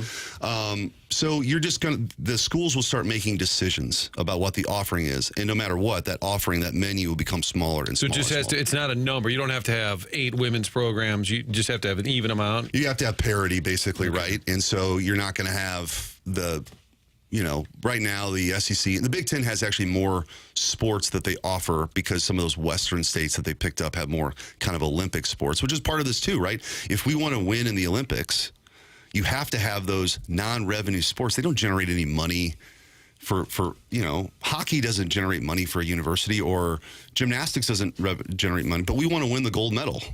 And so that's an advantage that America has over other countries. And so that's, again, all part of this kind of sports are part of the national fabric. And I think that's one of the reasons why it's important for Congress to kind of set the stage. And for your audience, you got people of all different stripes. That's great. That's America. This is a very bipartisan thing. And to get to 60 or 80 votes, it has to be. And that's the only way this thing's going to pass, which is why it was very important to me to make sure we had the broadest coalition possible. And when the SEC and Big Ten came on late Friday night, that gave us that window now to get this done. Eric Schmitt is in studio with us here on TMA 101 ESPN, a topic that has picked up steam locally, Senator. And I know something you're passionate about because we've been talking about the Rams' money. We've been talking about St. Louis University in the Big East, and the matter of pride that sports can tie into a community is the Portland Trailblazers and their situation. What, if anything, can you tell us about what's going on there and your interest level in helping facilitate anything here for the state of Missouri? Yeah, I don't have any specific insight on this other than I'm sort of following it like everybody else. I know that for a long time in St. Louis, there's always been a desire to have a second tenant in Enterprise. And so from a financial perspective for the people that run Enterprise, it would certainly make sense to have another tenant and more people downtown and more people in that venue. Kansas City has long sought an NBA team. They have the Sprint Center that basically doesn't have a tenant, really. And they don't have the competition of another winter sport, so that's probably their pitch. I don't know. I mean, Portland is always been kind of a undersized market, and the NBA, I know, has an interest in even expanding beyond the number they have now. A lot of leagues aren't in that mode. Baseball kind of is. The NFL's my personal opinion is the NFL expanding internationally doesn't make a lot of sense, but I know they want eyeballs, but I don't know you'd have to have a team in Frankfurt, Germany to do that. But anyway, the NBA, I think, is looking to expand their footprint, and Missouri would be, a great place. I'd be all for it. I mean, I'm not as intensely interested in the NBA as I am with baseball and football and hockey, but maybe that's just because we haven't had a team. And college basketball has been a lot of fun, and why I'm very focused on and getting SLU to the Big East. I think that's a real opportunity to have Georgetown and Marquette coming in on a regular basis. They're about ready to hire a new commissioner. And as I've talked to you guys before, those conversations with then commissioner, and as soon as the new commissioner is named, I will be on the phone introducing myself and how can I help you understand this bill, and how can I be an advocate for what you're doing? And oh, by the way, St. Louis University is the 4th largest Catholic endowment in the country. It's this big market in St. Louis, and it'd be great, as you guys look to expand. So I'm going to constantly be an ambassador for that. I just think the more things we have going on here, the better. And from a sports perspective, we've seen what that looks like. Think of the early 2000s when we had, the Rams were going to Super Bowls and the Cardinals had this resurgence and the Blues were the President Cup winners. I mean, that was a lot of fun. Washington Avenue was kind of a thing, and the Queen's Landing was still sort of a thing. And I want to get back to that in St. Louis, so that's for sure. Anything new on the St. Louis University Big East? I realize that the Big East has the commissioner situation, but that is certainly something. I mean, they had a practice on Friday night where they opened it to the public. The St. Louis University, where it is now with the basketball program versus a year ago, we had Josh Schertz on Friday talking about that. It's really experienced a great deal of momentum. That would kick it up another notch if the Big East were to invite St. Louis University. Yeah, I think it's a good fit. I do think they're going to be interested in expanding, and I think that you couldn't go to a better place objectively based on their facilities now, their NIL number. They're going to be up there with the big boys in the Big East, and they notice that. They are aware of this, and so there will be a time where this is kind of being done in earnest, and I think SLU's going to be at the top of the list. Interestingly, as it ties into the Protect College Sports Act, this was always sort of in the back of my mind. So I wanted to be a resource for Big East leadership and the presidents if they had questions to maintain that, good relationship with them. Could be helpful down the road. But then also, there's also a provision here about conference, realignment. This is one, this isn't a perfect bill, by the way. If I were king of the world, this isn't exactly what I would draw up. There are things in here that, in some of the conference stuff, capping it at 19 was a kind of an interesting development. It allows basically the Big Ten, if Notre Dame ever wants to go to the Big Ten, allows that. For the SEC, it's not as big a deal because they're at 16. But you're not punished. Like, if you're going from a Power 4 to another Power 4, you got to sit out 5 years as an independent. That's part of the deal here. But if you're not in that Power 4, you don't have to do that. So UConn, for example, if UConn wanted to move out of the Big East, and I'm certainly not advocating the Big East wouldn't want them to, but they can, and there's not a penalty. I think as specifically the Big East and A10 really continue to develop as these basketball-centric conferences in a world that is really heavily dominated by college football, there's a lot of room for growth for those conferences. And so, anyway, I think, again, SLU's very well positioned, even when this passes, to be top 1 or 2 schools or markets that the Big East will look at. Do you think Mizzou financially, talking to football specifically, is in a place, because we talk about, you can't compete with Alabama, can't compete with LSU, and then you look at the state of Missouri and versus, state revenues or economic engines in those states. Can Mizzou be, in terms of NIL and funding, is it there? Is the money there? Yes. And I actually think this is a very underreported thing. You guys, I'm sure, have talked about it. When Missouri comes into the SEC, think of the states that are in the SEC. St. Louis and Kansas City are 2 of the bigger markets in those states. Now, the truth of the matter is, St. Louis, where I'm from, where you guys are broadcasting, although this is worldwide, I don't want to minimize the impact. The occasional roll call, and we'll say, where are you listening? And then, right now I'm in Fiji. Right. You guys are a little ahead of me, or I'm a little behind. Right, but I think St. Louis traditionally has been a professional sports town. I don't think that's any kind of revelation. However, with the Rams leaving, and I'll just speak for personal experience, which I think is somewhat indicative, and by the way, the topics on your show and the interest level on your show now, but Mizzou football, there is a desire, it's a great sports town, there is a desire to kind of wrap your arms around a football program, and I think Mizzou's doing that. I met with Laird Veach on Friday. It's interesting, if you look at the sales on the new North End Zone project that they're wrapping up and having ribbon cutting here in a couple weeks, a lot of those dollars for that came from the St. Louis area. So I think what they're seeing is a greater interest from St. Louis, not just from fans, but financial support. You got a lot of major companies in this town that I think are starting to understand the benefit of being a part of that in Mizzou football specifically. So I think it's all upside. I think as this continues to build out and Mizzou continues to build out his brand, and Drinkwitz has done a great job here of really kind of being this SEC school, I think Missouri has advantages that a lot of other states in the SEC don't have. Now, Georgia's different. Georgia's got Atlanta. But as far as bigger cities in SEC footprint, Missouri's in a good spot. I'm going to talk to Sankey about bringing SEC Media Days to St. Louis. So I think there's some things like that. I mean, hopefully I built up some credibility with Greg through all this, that those are asks you can make. You're losing it right now by being here.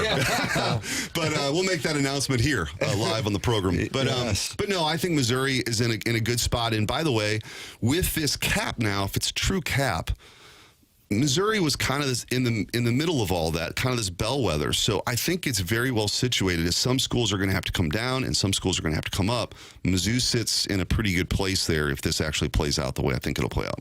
And the opponents of your bill, what are they concerned about? Why wouldn't they like it?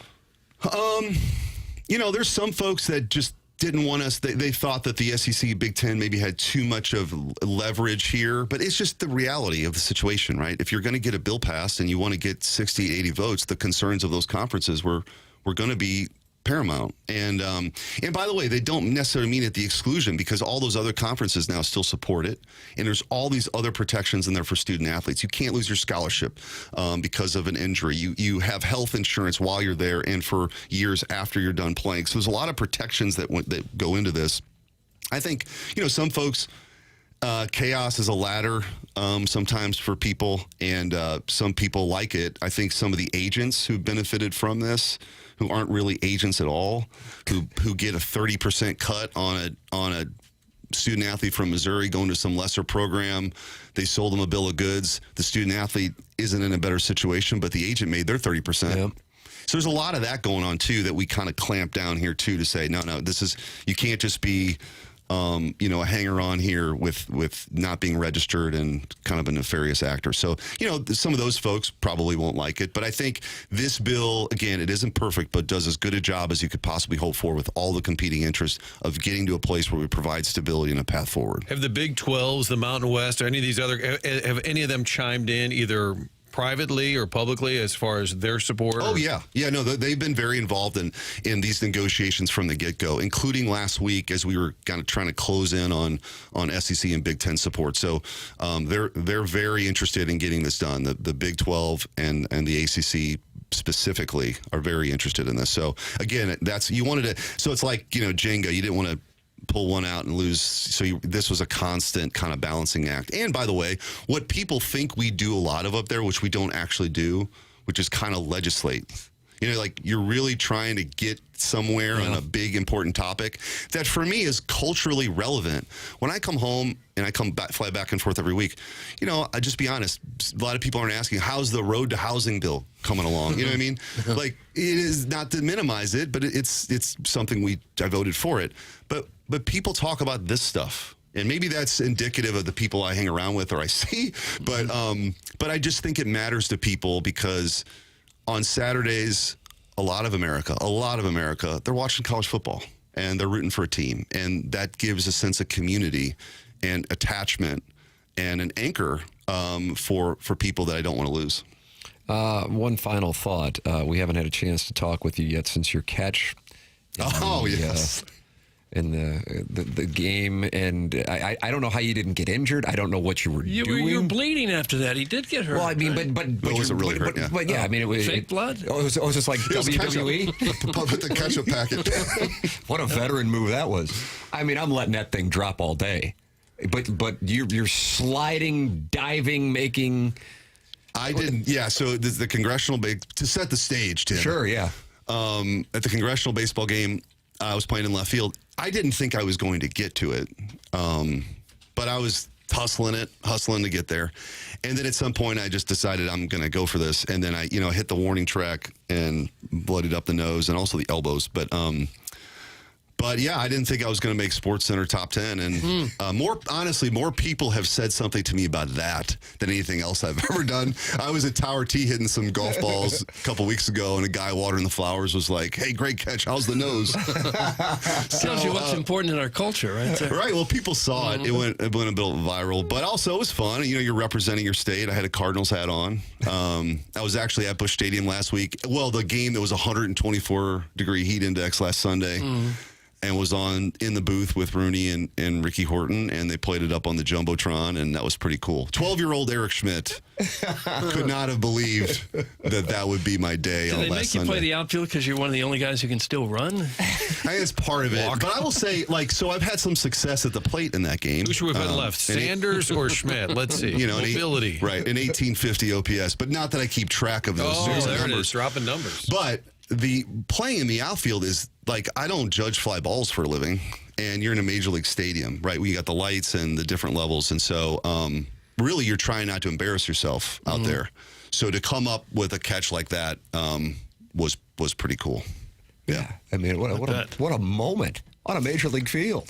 Diving catch. So can I all right, let's do this. They ran a StatCast on it. The catch probability for a Major League Baseball player on that play was 18%. Really? Which is pretty cool. I told my wife, put on my tombstone, father, husband, American, 18% catch probability. But you played in high school. I did, and I played at Truman State. Yeah. Oh, But that's a long time ago, Doug. But you're probably the only college baseball player in Congress, or one of the few. We have a guy who played at the Air Force Academy. A lot of the guys on our side who are playing are former military guys. They were in the Air Force. Yeah. Teixeira is going to be on the team next year. That might help the cause. That'll help a little bit. So I'm glad I got my MVP out of the way before Teixeira is going to be on the club. So he's going to win a seat in Texas, which will be fun. Senator, we always appreciate when you come by the program, answering the questions, and the work that you're doing on the Protect College Sports Act. Big week here, certainly, and we will be following it closely. Thanks for dropping by the show, as always. Anytime, guys. That's Senator Eric Schmitt with us here on TMA. We'll take a break, come back with more on 101 ESPN and the TMA STL YouTube channel.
This is Jackson with a Sports Center update. It's brought to you by Saliga Heating and Cooling. The Cardinals move on from Toronto and head to the Bronx this evening for a 6:05 p.m. first pitch with the Yankees. Michael McGreevy toeing the slab for the Redbirds. That was another Sports Center update brought to you by Saliga Heating and Cooling, a Daikin heating and air conditioning dealer.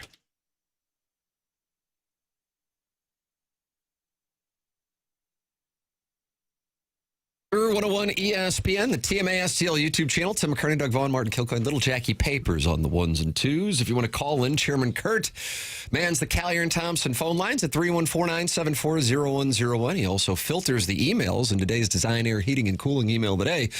Tickets to see Guns N' Roses next Saturday night, August 16th at Busch Stadium. You can find all the ticket details and a bonus chance to score free tickets for Guns N' Roses right now on 101ESPN.com. And on your 101 mobile app, fresh off of about 40 minutes with U.S. Senator Eric Schmitt in studio here in the Stiefel studios on TMA. And your thoughts on what he had to say at 314-399-9646. Via the Air Comfort Service text inbox are welcome. If you don't have a text inbox name, this is the week that Jackson will give you a name. Just politely request it. And Papers will give it to you at 314-399-9646. Baseball trade deadline day, and we have a move. John Mozeliak is moving players. Is he really? He's doing it for the Angels, though. Jose Soriano is on his way to Toronto. Toronto trades Kevin Gausman, and then about 10 hours later, they acquire Jose Soriano for a bunch of prospects. So that just took place. The Angels making moves. John Mozeliak making He's always moves. had a Toronto pipeline, Mo. The Toronto pipeline. Toronto went from about half an inch to winning the World Series last year over the Dodgers to now being a last-place team trading off parts. Another move 2 minutes ago. Jeff Passan. The Phillies are acquiring Giants second baseman Luis Arias in a trade.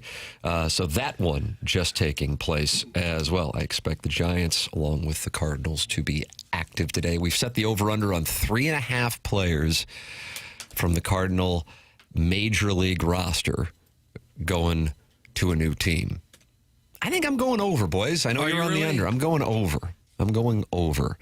And I realize you can say, well, we always have these hopes that they're going to do something, but this is the first Chaim Bloom deadline. And so pattern of past practice is immaterial to my assessment. I go over 3.5. But as of 8:50, time check brought to you by Clarkson Jewelers, an officially licensed Rolex jeweler, the Cardinal trade is at 0. I just think there are a lot of teams out there hungry, and the Cardinals are one of a handful of teams. They're in that we'll get to you category. Yeah. The deadline is when? 5 o'clock? 5 o'clock Central, Doug. I imagine at 4:45 things will start to roll. Things are rolling already here in this 8 o'clock hour with 2 trades, Soriano and Arias, being moved here in the last couple of minutes. 336 people in the Michelob Ultra YouTube chat. And Vinny Favorito, KFNS Polo Shirt 05, says he's going to go troll Welly. I guess that's in reference to Mike Wellington, friend of the program. Dougie's Bo Van Pelt's caddy on the PGA Tour Champions. Okay. And he is very passionate about his friend Tony Vitello. Kind of Tony's caddy as well. So I guess that's where Vinny Favorito, KFNS Polo Shirt 05 is going to be if you're looking for him. On Friday, I had to duck out there. I had some, since I'm new, some business to tend to. Did you guys touch on that Navy caps? The poll came out when? It Friday? came out right as what Chairman Kurt texted me. Producer Joe. I mean, it was a big producer text moment. Producer Joe, like right when it came out, all the email said is, "This is big," and I go, "Boy, I hope I didn't get something that was directed for somebody else." And I looked at it, and it was a link to the poll. And then about 5 minutes later, Chairman Kurt texts me. And so, Martin, right when this program went off the air, by design, you think so? A little Friday news because it was a few years ago when Missouri would do its uniform reveals, and Doug loved those, where there'd be a guy in a barn. I thought it was stupid. And then they went down to Texas A&M and got stomped, and they stopped doing those uniform reveals. Now it's just like a JPEG that they would release them when the show ended at 10 o'clock. Now, fortunately, we get to go to 12 o'clock. Doug wants us to go to 1 o'clock. I don't know. You guys added on just so you could be ready for a Mizzou football drop? That's correct. That they would reveal the uniforms. That was a tradition right at 10 o'clock, and we felt like that wasn't a coincidence. Martin, I can't help but feel like this was not a coincidence that they did this right after we went off the air. So for those not familiar, and I'm sure that's a healthy number of people, the Cardinals sent out via email and also social media. Doug, you call it a Gallup poll? I don't, unless the Gallup organization is the one running it. Asking what fans' favorite uniforms are and home and road uniform combinations. In addition, you had to rank the current home uniform, the current road uniform, the victory blue, the powder blue uniform, the Saturday cream home uniform, and then the City Connect uniform. How many members of the dais participated in this poll? I did not. I think I've so far have answered it 1,300 times. Have you really? I just think it's the right thing to do. Our guy, Anook, who's a friend of the show. And now president of the organization. He actually texted me a link on Friday to the poll. And Did he do it right at 11 o'clock? And I said, I can only assume my colleagues will be voting early and often. And he said, we'll be monitoring voting coming from that studio. Doug, they're on to us. I don't know who would be against it. Have you ever heard anybody say, oh, I hate the look of those Navy caps? I have to tell you that, now we've been talking about this on this show, and I've been asking guys about it for a long time. I mean, I can remember talking with Freeze about it, so that's how long it goes back. I believe Matt the Bat was pro Navy caps. I mean, he wore a Navy cap. Freeze obviously wore a Navy cap. They like the powder blue thing, but I don't think they visualized what the powder blue became because it's a little darker powder blue than the guys wore in 1982. But either way, the support for the navy blue hats is overwhelming. And I have to say that stands out because oftentimes if something is associated with this show, like the Doggies, for example, Doug, that was your nickname for the MLS franchise before they became City SC. Mm-hmm. If it's associated with this show, there is a portion of the St. Louis area that just hates the show.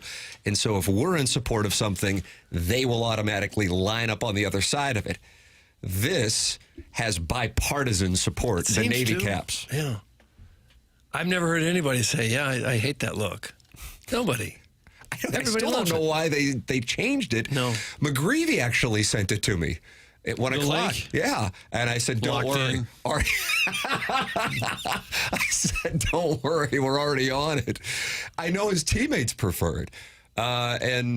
And then the thing, but I gave him the history and the context. They changed this. I think it was following the 2012 season, you know, while they're in the midst of these NLCS and World Championship runs. I still don't know why.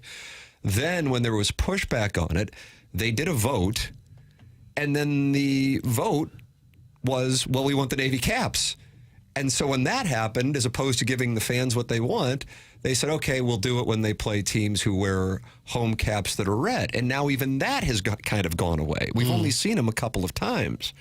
So the Navy caps ideally will become a fixture here. And I tip my cap to Anook and the organization for paying attention to what the people want. Well, I think it's smart to reach out. I mean, they're at a time in the franchise you want to engage as much as you can, get as much feedback as you can get. I think he's really sharp. I'm super fired up that he got that gig because that keeps him around here. And I think this is I think he's involved in this, don't you? I think this might be his thing. And we can get him on the show, but this feels like his fingerprints. All right, let's engage. Let's see what people are saying. I have not voted yet.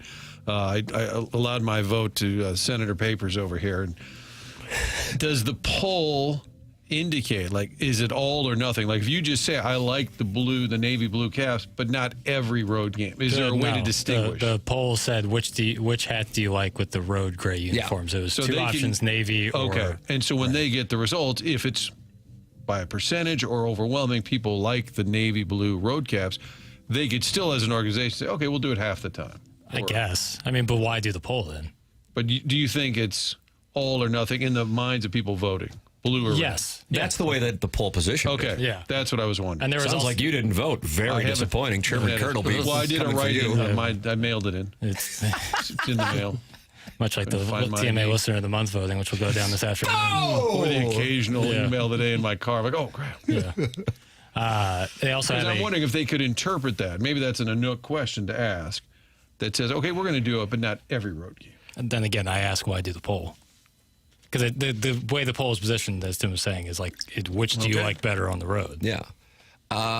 Gentlemen, Jackson, did you vote? I did. How did you rank the 5 uniforms to give people, again, I said it, but I want to hammer this home, the 5 that you would rank in order? Yeah. The standard home uniform, the standard away uniform, caps notwithstanding for the rankings. Yeah. The cream-colored Saturday home uniform, the Victory Blue road uniform, and then the City Connect. How did you vote? Number 1, white home uniform. Same here. Number 2, I voted for the powder blues. Number 3, I went with the Saturday cream. Number 4, the City Connect, and number 5, the road uniform. Okay. I put the City Connect as 5th. That's the STL hat. I think the STL hat is hackneyed. I think the Lou thing is tired. I mean, that was Nelly 26 years ago. I only put it up to... And I'm talking about the Lou. Yeah, we avoided major catastrophe with the City Connect. When you see the City Connects across baseball, I agree with that. And how bad it could have gone. Could have been worse. Having like what is like an upgraded spring training uniform is actually a huge victory in my mind. Doesn't it seem like that's kind of played out now? Everything about the uniform isn't great. Like the hat's the worst part about it. I've described it before as a Lambert Airport hat. So you get it at Hudson News. I think that's a nice analogy, Papers. Yeah, you think Rob Lowe's wearing it? If it was a fleur-de-lis, if it was just a fleur-de-lis, that would be a beautiful We cap have one of the wearing. greatest flags for cities. I mean, it's so unique. It's beautiful. It really is. Now, the 270 construction crew is a text inbox name. Is that a new one, Papers? Did you just give that one? No. No Navy caps. We are the Redbirds, not the Blue Jays. That's from the 270 construction crew. And I would point to the Red Sox and their Navy caps. Right. And also the organization had a really nice run of success with those Navy caps and then decided to change for no reason. Fans said in 2013, no, keep the Navy caps. And they said, well, we'll do that when we play teams with red hats. Right. Yeah, they asked if fans wanted to see a new City Connect coming soon, and I voted while gritting my teeth, yes, but please don't do anything crazy. No one from St. Louis calls it the Lou. That's from Crestwood Coyote. I tend to agree with that. Yeah, nobody does. It's like people from San Francisco don't call it San Fran. That's not like a thing that or they Frisco. would say. They don't say I live in Frisco. Every airport you're in across America, the menu has St. Louis ribs. And I'm always like, oh, well, I guess we do. Hey, 270 construction crew, you might be one of the dumbest texters to come along in recent memory. Go play in traffic. That's from Scissor Me Timbers. He already is playing in traffic. Yeah, by definition. Well, there just aren't that many other teams that wear red hats. So under the current setup, Cardinals will rarely wear their blue. Right, exactly. 270 construction crew is 1,000% from St. Charles. That's from the Hunchback of Vaughn Castle. I don't know. Is that right? No. Well, he may be, but I don't think St. Charles as a region has anything against blue hats. There's also a lot on the Sunday cap. There's a lot, which I think looks pretty smooth on a Sunday, but it doesn't scratch the itch of what I need for Navy in terms and of red. Navy. Yeah. With the red bill and all of it. And Stan Musial spent much of his career wearing a Navy cap. Yeah. Yeah. It also talked about wearing the powder blues at home on some Saturdays, which I'm on board with. I don't, that doesn't. The Cardinals could not wear the powder blues on Saturday because the Blue Jays were wearing powder blues. Right. Boy, that was an ugly scene on Friday night with the Blue Jays uniforms, the Cardinals in their Greg Jeffries red hats and grays, and that field. Whew. Yeah. Yow. Boy, that turf. That looks like a tribute to the Dome. Yeah, I know the Rogers Center gets real loud and people love going there, but it does not look good on television. Tip of the cap to the attendants. Certainly it helps when you're the, American League pennant winners the year before, but they're in also-ran mode, and they still had 40-plus thousand there. I heard Quinn Mathews with Mike Claiborne on the Sunday pregame, and he said, a little different. I pitched in front of 4,000 in Jacksonville the other night, which was a good minor league crowd, and then debuts in front of 40,000, and he looked fine. There's a guy. I want to see as many Quinn Mathews starts down the stretch here. That's kind of what this season's about, Doug. Although I want to give Ollie a new talking point because every postgame now is, well, when you have a young team and a learning team, this is kind of what we're going through. And I did. We've been saying that a lot. Yeah. We get it. How long does that go on? We get it. I would like to just break down each game. Hey, there's a ball Wynn should have caught. Hey, there's an out that O'Brien should have gotten instead of. I get it. We're rebuilding. I get it. We're learning. I've got a little fatigue on that. Yeah, they've got to have learned that stuff by now. I mean, these are not 12-year-old players. These are 20-something players. You got to know that stuff. You got to know how many outs there are in right field. I don't care. You talk to a kid when he's 7 years old about that, not when he's 27. Shut up, ravioli head. Where do people vote has been a question that's come up. It's the link I have is on Instagram. Cardinals.com/uniforms. Cardinals.com/uniforms. I feel real good about seeing the reemergence of the Navy caps on the road in 2020. Feels like baseball restarts. Yeah, groundswell. Yeah, that what if that was they couldn't start the season because the Cardinals were fighting against the popularity of the Navy caps on the road. They must have heard the chatter. They had to have heard it. Yeah. Well, I mean, I've asked Bill with the third about it. I remember sitting in his office, like, going back and forth with him, like, in 2018 on the podcast. I gather that he says to him, oh, God, enough. Or just put out a poll or something. Make it go away. Doug, this is my favorite version. It's the whole crowd singing. Yes. The full Pep Band version now available everywhere you stream music. Nice. Oh, is that right? Yeah. Nice. I might have to download that. I love that one. Sherman, what's your favorite? I mean, both of your babies. It's always tough to ask what your favorite song is. I think because it's so close to college football season, it's a little recency bias with Pep that Band? one. But I think the Ridge that's my bread and butter. Are you okay with that, Doug? Oh, Ridge. I don't like Ridge. the word. That was Really, so no. close to just saying the full word. He almost said original, but just stop it. Why didn't you just say original? That's how we do it in the music industry. Okay. Nice. Can I ask a Cardinal-adjacent, music-specific question? Wow. So Noah Khan was at Busch Stadium last night. Talk about toasted ravioli. And then I saw a tweet where he said, St. Louis, I would split my face open again for you. I would do it 100 times. Do it again 100 times. And then I had to do a little deep dive. Apparently in his first song, he clocked himself in the face with his guitar and split open his eye and was bleeding. So we have a history here. Post Malone fell through the trap through the door. stage papers. You were at that? Yes. And he's just up there performing, and Enterprise Center's like, oops. Yeah, he took an extended break because he literally snapped I went to the ribs. hospital and came And back. what happened to the lead singer of that band? They sing Use Somebody. Letters, Cleo, who are the... No one has said an English word in the last 10 seconds. Who are the guys? Oh, no, they got dumped on by pigeons. Yeah. Oh, Dave Matthews? Kings of Leon. Kings of Leon. Dave Matthews, Doug, he emptied his septic tank over the Chicago River. Is that right? That's a problem. Kings of Leon got crapped on. And then stopped the show. Post Malone fell through a hole in the stage. Axl Rose jumped on a person taking a picture. We're giving away tickets to Guns N' Roses for the winner of the Design Air Heating and Cooling email of the day. Doug, that's our history with musicians in St. Louis. Martin, you wouldn't be able to tell us about Design Air because they sponsor this email today. We love Design Air because they're a loyal sponsor to this program, but also because they do great work. And whether it's summertime with air conditioning, wintertime with the furnace, if there's an issue, you know what to do. Just go to designairservice.com. And while you're there, sign up for the maintenance program. That's the best thing to do. That way you are covered year-round with any issues. And when you get Design Air coming out to your home, you're going to get the absolute best. That's why Seth Goldcamp's family has been doing this for 4 generations now. They continue the commitment that was there from day one, making sure your furnace, AC, is back up and running, not trying to sell you anything you don't need. DesignerService.com, the website to head to, and let us know about your experience. We love getting text or emails about when you have them to your home. A lot of times it's fun just looking at the text inbox. There'll be a picture of a Design Air Service truck out front at one of our loyal listeners' homes, DesignerService.com. Support the sponsors, and this one is the longest-running sponsor of TMA. How could you forget Ozzy Osbourne biting the bat's head off? Well, that didn't happen here, did it? Jackson? I have no idea. I don't believe that happened. I've heard here. that story, but I don't know. That was news to me if that happened in St. Louis. Didn't Nikki Sixx snort a line of ants? Am I right on that, Doug? I thought that was Ozzy. I missed that. Ozzy did that? Maybe Nikki Sixx was the one telling the story when I saw Could be the it. case. Would that work? For what? What the ants? If it you snort work? them, what happens? And it goes up into your nose and then out your mouth, or what? Where do the ants go?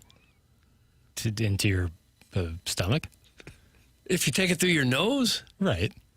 only if Where else would it go? Only if you'd swallowed it, right? Well, aren't we talking like these passages kind of go to the same place? Well, but sometimes if you can take something up the nose, it'll come out your mouth too. Right, and then you'd swallow it. If you wanted to. I wouldn't want to snort anything. So an hour ago, we had a U.S. Senator sitting here. About 30 minutes Now ago. we're snorting ants. That's correct. And breaking it down. That's correct. I want to know if anybody was at that Noah Con. It sounded like it was a major.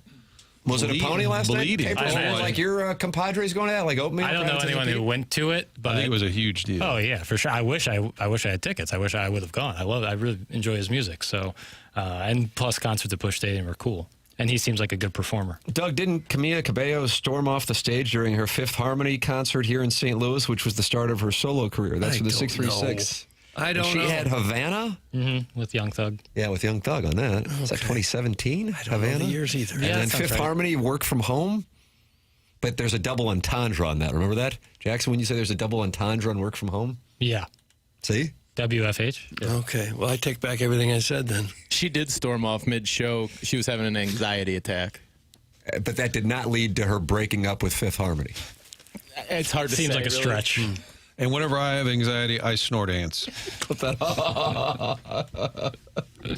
Guys, snorting ants is a good text name. Yeah, well, good news. If you don't have one, great. Text in right now because Jackson will award the first texter who says, I want the text inbox name Snorting Ants. Because today, tomorrow, Wednesday, Thursday, Friday, if you don't have a text inbox name here on 101 ESPN, Jackie Papers will assign that which you request, assuming it's within the realm of the Federal Communications Commission's regulations. Email in the morning after at InsideSTL.com for our Design Air Heating and Cooling email. Today, the program's called TMA. It's presented by Brown & Crouppen on 101 ESPN.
You like this one?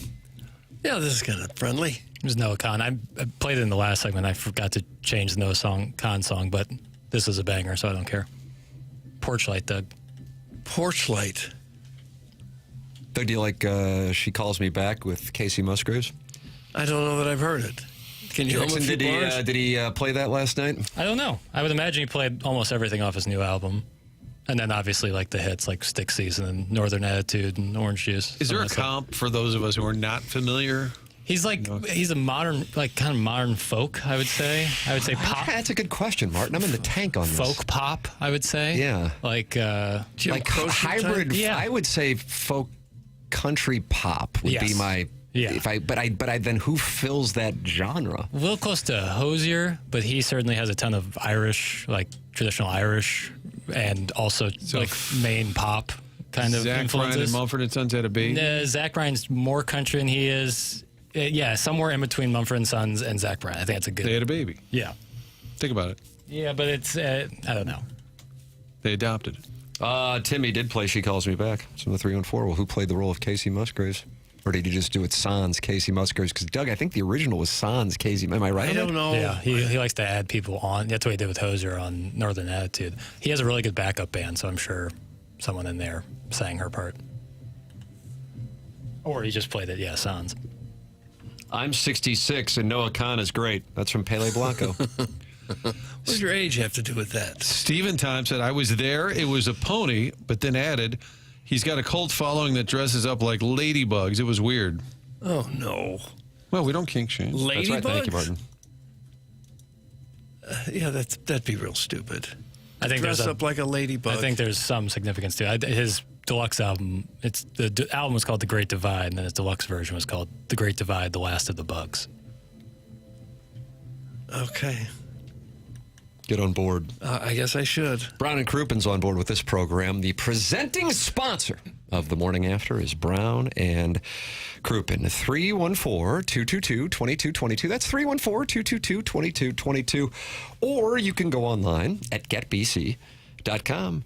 It's Brown and Croupen local. Founded here in St. Louis in 1979 and built brand new offices on the Hill just a few years ago with their commitment to the St. Louis metropolitan area. To the insurance company, you are just a claim number.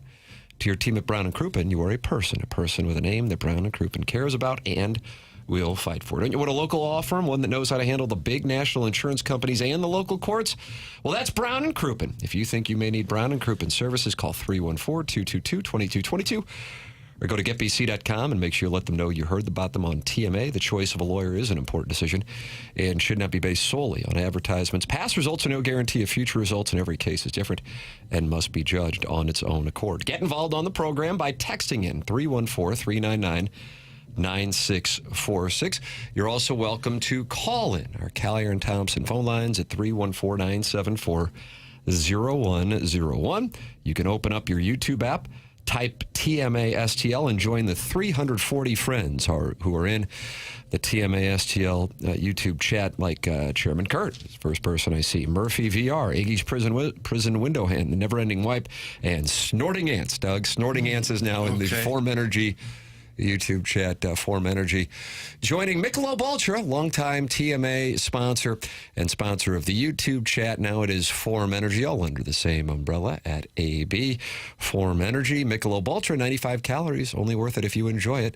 2.6 grams of carbohydrates. It's Michelob Ultra, longtime Morning After sponsor, and we have wonderful weather here to enjoy a Michelob Ultra with friends and family. Michelob Ultra, longtime TMA sponsor. We've got news coming up here at the bottom of the hour. A new TMA sponsor, but the TMA sponsor has a longtime tie into the program, and candidly, Doug, a tense relationship with one member of the dais on this program. Tense relationship. At this point, with the show having been on for more than 20 years, there's a TMA family tree.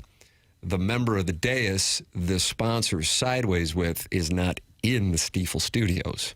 No, but you will find out who and what and why coming up at 9:30 on the Polos Plus dossier. At 9:45, we'll have the Design, Air, Heating, and Cooling email of the day, giving away tickets to see Guns N' Roses. That is the prize that's taking place on August 16th at Busch Stadium. Speaking of Busch Stadium concerts, they were celebrating yesterday Meadow Soprano. Do you see her in the stands at the Mets game for the 40th anniversary? No, I didn't. Now you might say, why was Meadow Soprano in the stands for the 40th anniversary of the 1986 Mets? Does anybody know? Papers does. She's married to Cutter Dykstra, son of Lenny. How about that? Is she really? How about that? Fun facts for no and tell. Okay. They caught up with Ray Knight on the SNY broadcast, Doug. Here is what Ray Knight, he scored that winning run, didn't he not? Was he he stomped on home plate after the Bill Buckner? Yeah, when Buckner had the ball go through him. Yeah, here's Ray Knight. When, after all this time, I know you guys haven't really been together since probably the 30th reunion. What's it like to get back together with that group again? Awesome. I love those guys. They love me. We love each other. And it's just, we hug. And, I had 4 or 5 guys that give me a kiss on the cheek. I kissed a couple of guys on the cheek. People think what they want to think. I don't give a f***. But I do know one thing. I like going to war with those men. Gosh, that kind of went off the rails, didn't it? It intensified. It really did. People think what they want to think. I don't give a f***. Wow. That's what happens when you're 40 years older than you were when you played the game, and the filter's now gone. And that team you were on was the 1986 Mets. Mm-hmm. Filter was gone in the moment. Oh, yeah, the 1986 Mets enjoyed themselves. Oh, I'm sure they did. My Matty mock drop.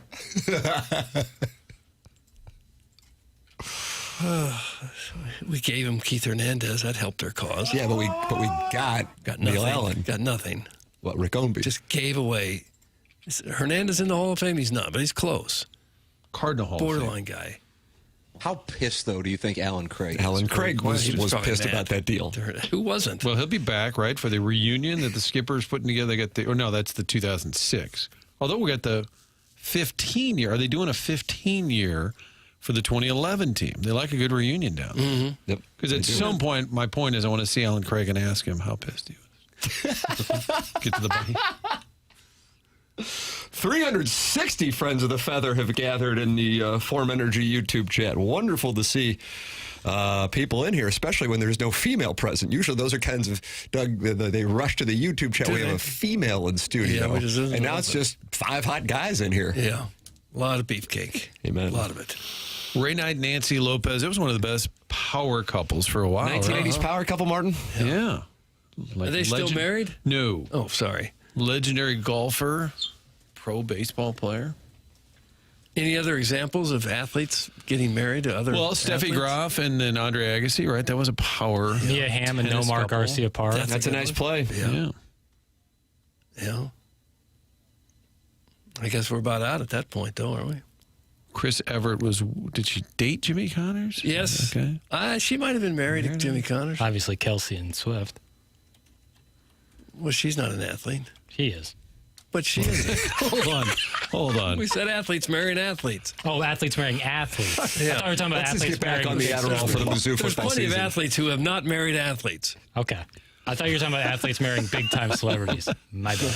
I thought it was pretty clear, but I love papers. Well, okay. I mean, you can change the damn text. Gosh. Did somebody get snorting ants? Because somebody took it in the Form Energy YouTube chat. Taken quickly. Did you blokes, Doug, do you like being called a bloke? Not really. Did you blokes hurtful. talk about that pearl necklace from the weekend? It's like Peter North was, that's from Mitch. How do you personally feel about your feet, Cumstein? Doug, that was Quinn Mathews wearing a pearl necklace, which he was on at spring training. He wasn't on this year, but he was on in 2025. We asked him about that pearl necklace. He was sporting it. It did not play well with some of the older Cardinal fans. They were not happy about Quinn Mathews' pearl necklace. Well, it is different. The kids will wear different things these days.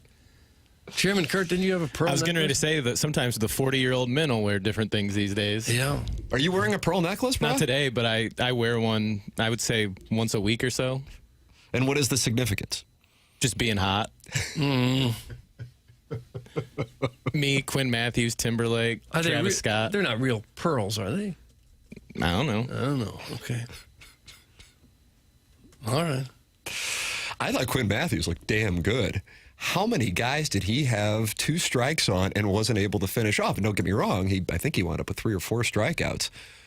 But he had the Blue Jays in a hole left and right, and they would get some hits. He would lose them. But I thought that was a really impressive debut. I know Toronto isn't the Toronto of 2025, but I thought that was an encouraging debut. Martin, you had to feel vindicated. You've been calling for this guy for months. And I think he said he was most upset. A couple of his walks were after he was 0-2. Exactly, yes.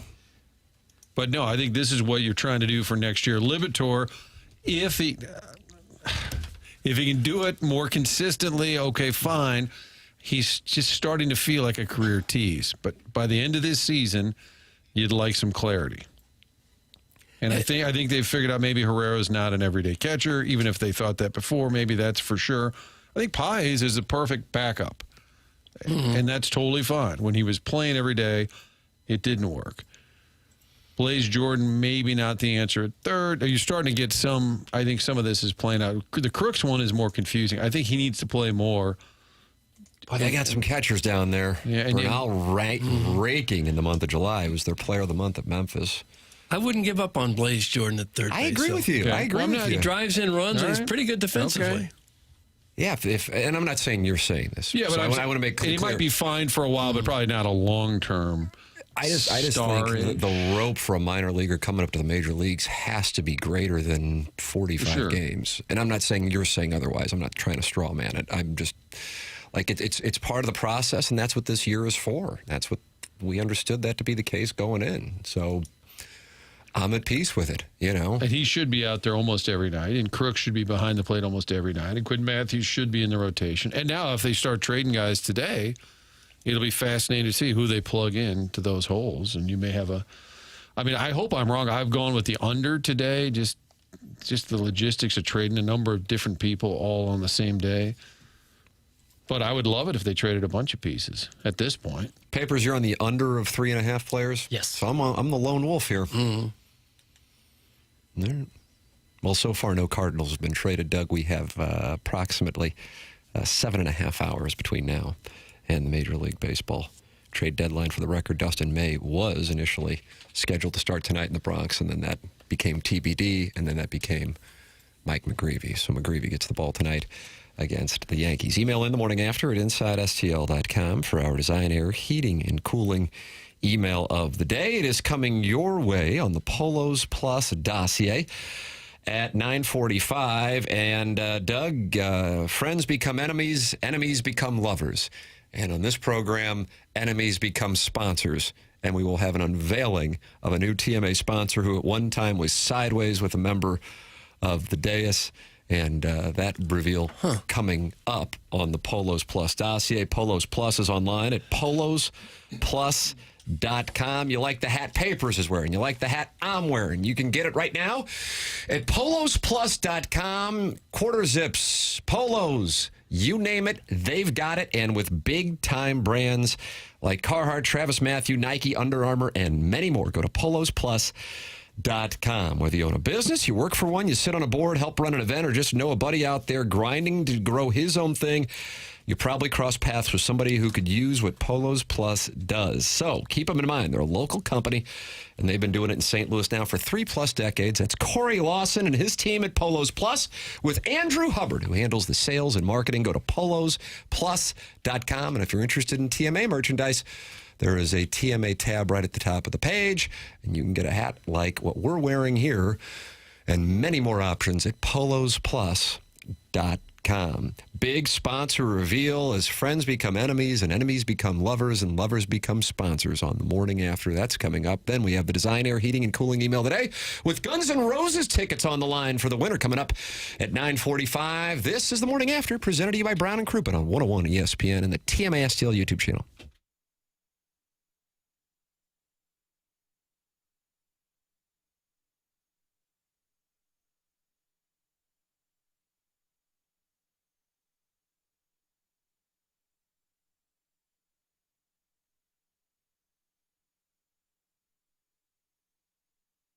FanDuel is giving new customers up to $1,000 in bet resets. Here's how it works. Bet $5 daily and unlock $200 in bet resets every day. That's right. New customers can place a $5 bet each day and receive up to $200 in bet resets, up to $1,000 total. With baseball on every day, there's always another game, another matchup, another chance to get in on the action. Whether you're betting money lines, player props, or same-game parlays, FanDuel has you covered.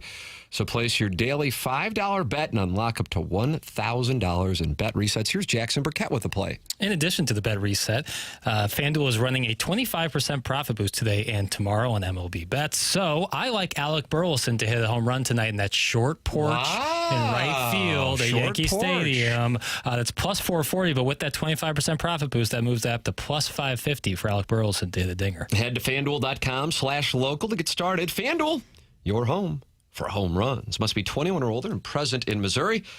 First online real money wager only. $5 first deposit required. A minimum $5 wager required for 5 consecutive days. Bonus issued is now throwable bet reset tokens.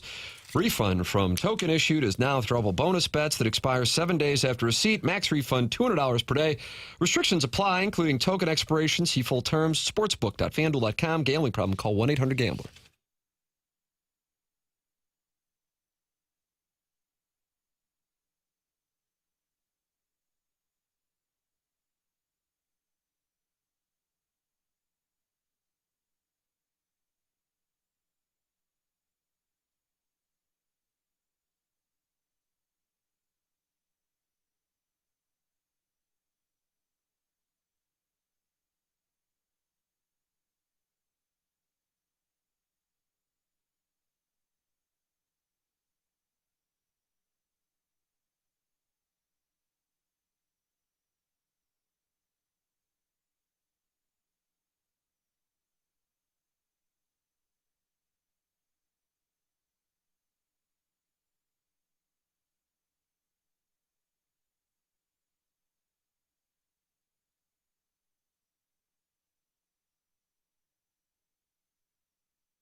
Jackson has turned our mics on. I was about to start talking, but he was waiting because he thought there might be profanity because Doug cusses like a sailor. He's the Ray Knight of this dance. Yep, he is the Ray Knight. I'll let it go.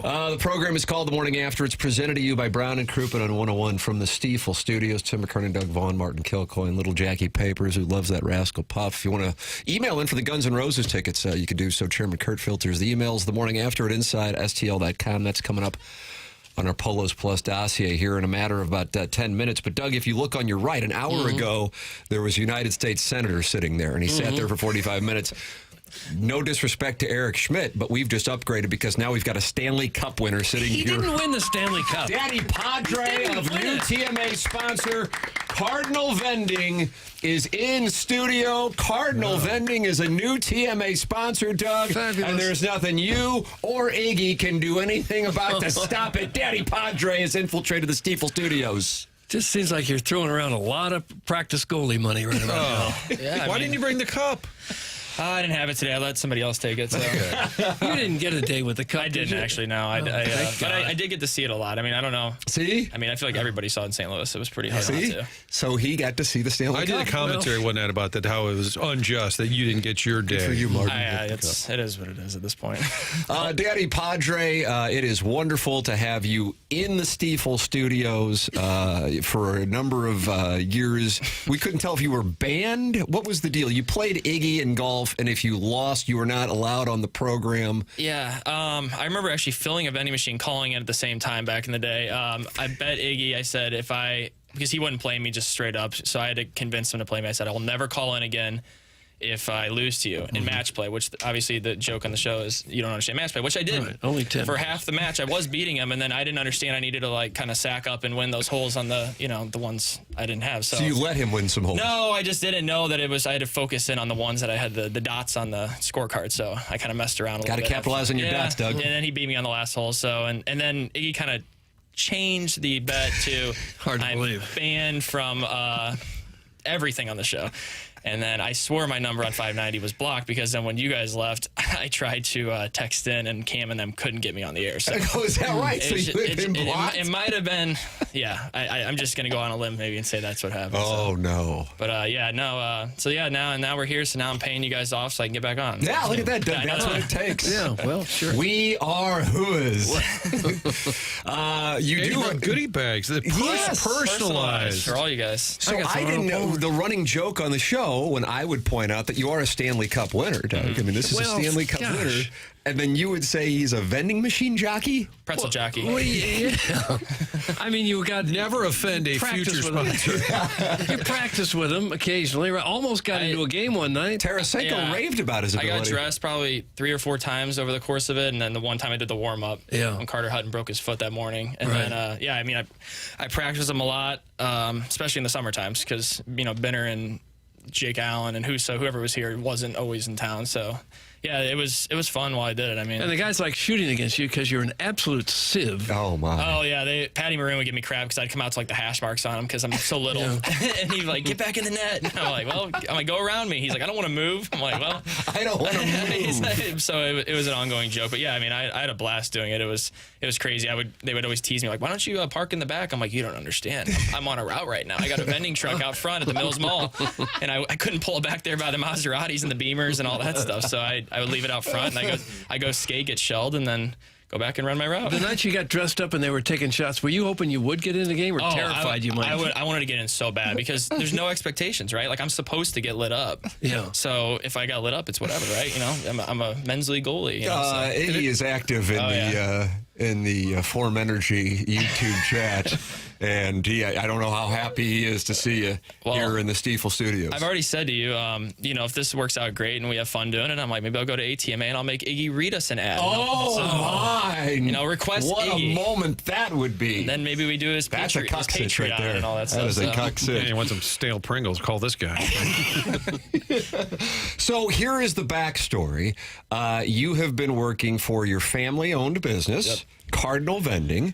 And when you would call into the show and or be the Blues E-Bug, you would be working for the family business. Yes. Give the backstory on the family business. So started in 1987. Cardinal Vending. Yeah, my grandpa started it with his best friend, and my dad started the same exact day. His first day they started, and from there he actually bought out his partner.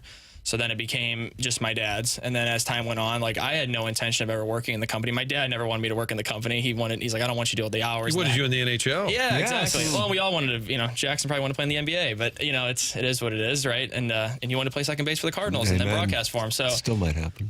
yeah. So I went to college, and then I don't know, part of the thing, my dad was like, hey, I want you to get your master's. I'm like, all right, I'll get my master's. Like, I'll pay for it. He's like, you can run a route for me. So you got a master's degree? I do have a master's in I didn't think you had any Cheetos and all formal that stuff, education at all. No, I got master's in Cheetos. I got my master's, and I ran a route, and then I kind of, I don't know, I kind of enjoyed working with my dad, and it's fun. And then now I got my brother here with me, who actually, when he was like 10 years old, we brought him to Friendly's. He gave you a box of diapers back in the day. Oh, I and you suspended him. And You now did. he's here. He just showed me a picture from, what was that, guys, 12 years ago? 12 years ago. Yeah.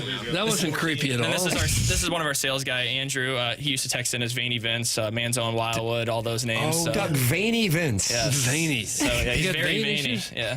I'm now in Cottleville, so I'm on the Cottleville side. Oh, wow. The Cottleville Webster War. Yeah, it is. So then from then on, I started working there. My brother's come in. He's just graduated a few years ago, so now we're in the thick of it, and it's fun. I mean, every day's different. You know what I mean? Like you're not doing the same thing every single day, and I kind of enjoy that. And then I enjoy the aspect of like working with him and my dad, and just growing the company. And yeah, it's been fun though. It's definitely a unique business and weird business in a way. So when you were in studio last week, and I got a chance to meet your dad, and we were talking about you guys getting on board here with the show, I learned what you guys do and how it's different from other places and how it could really help businesses. And you brought in some of your stuff. Now you gave us our various different packages here. Mine's just a bottle of vodka. That's all it is? That's all that's in I've here. got a bottle of scotch. But you guys do like high-end vending. And this could really be helpful for businesses, especially for whether you want to have more options or you want to have healthy options. You guys do both. And I found this to be really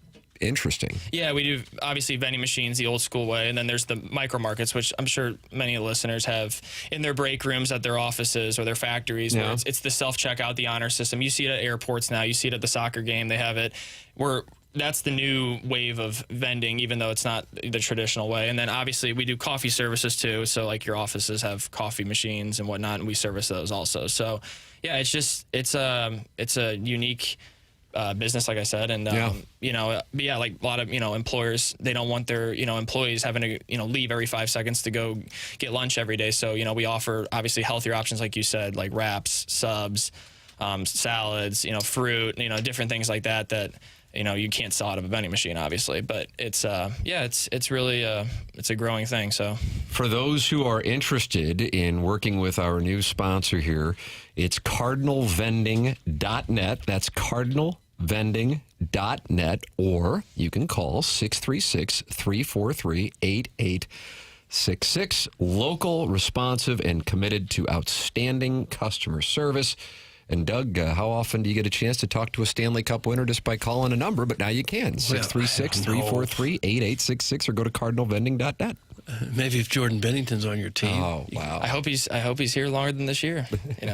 Well, it could be. Do the old school vending machines still, where you put $1 in, or you pull a lever or something? Yeah, that we still do cash, and then the cashless is just growing. Obviously, more and more and more. Everyone's using their tap to pays and their watches. I mean, so we accept every kind of payment nowadays. So it's very like modernized with how, like you said, it cuts back on all the refunds and all the issues that you have with the cash. There was always somebody that you work with that would put a Post-it note. Ate my $1 the other day. I was getting a soda. Yeah. They just wanted that $1 back. We get refunds for $1.75, and my dad's like, I'm going to send an envelope in the mail for $1.75 and pay more in postage. But people, I mean, that's the thing too. Like our service is, I think, top notch compared to other national companies and other vendors in the area where we're on it within 12 hours, if that. So we have a portal that we track all the calls and product requests and all that stuff. So that's the big thing that we pride ourselves on, is our service. Now you know, as a longtime listener and caller,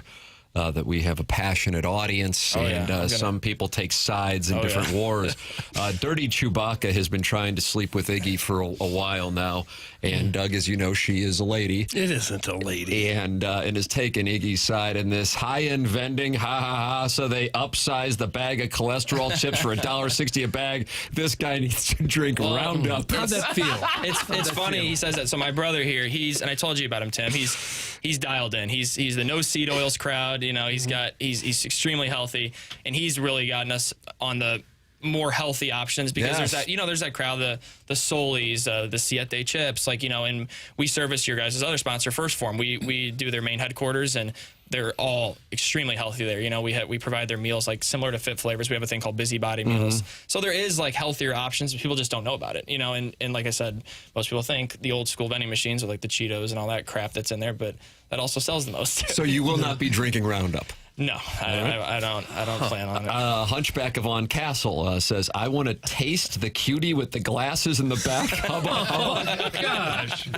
Doug, I mean, you come into the studio, and it's just amazing. I mean, Josh Schertz comes in the studio, and he's not the story.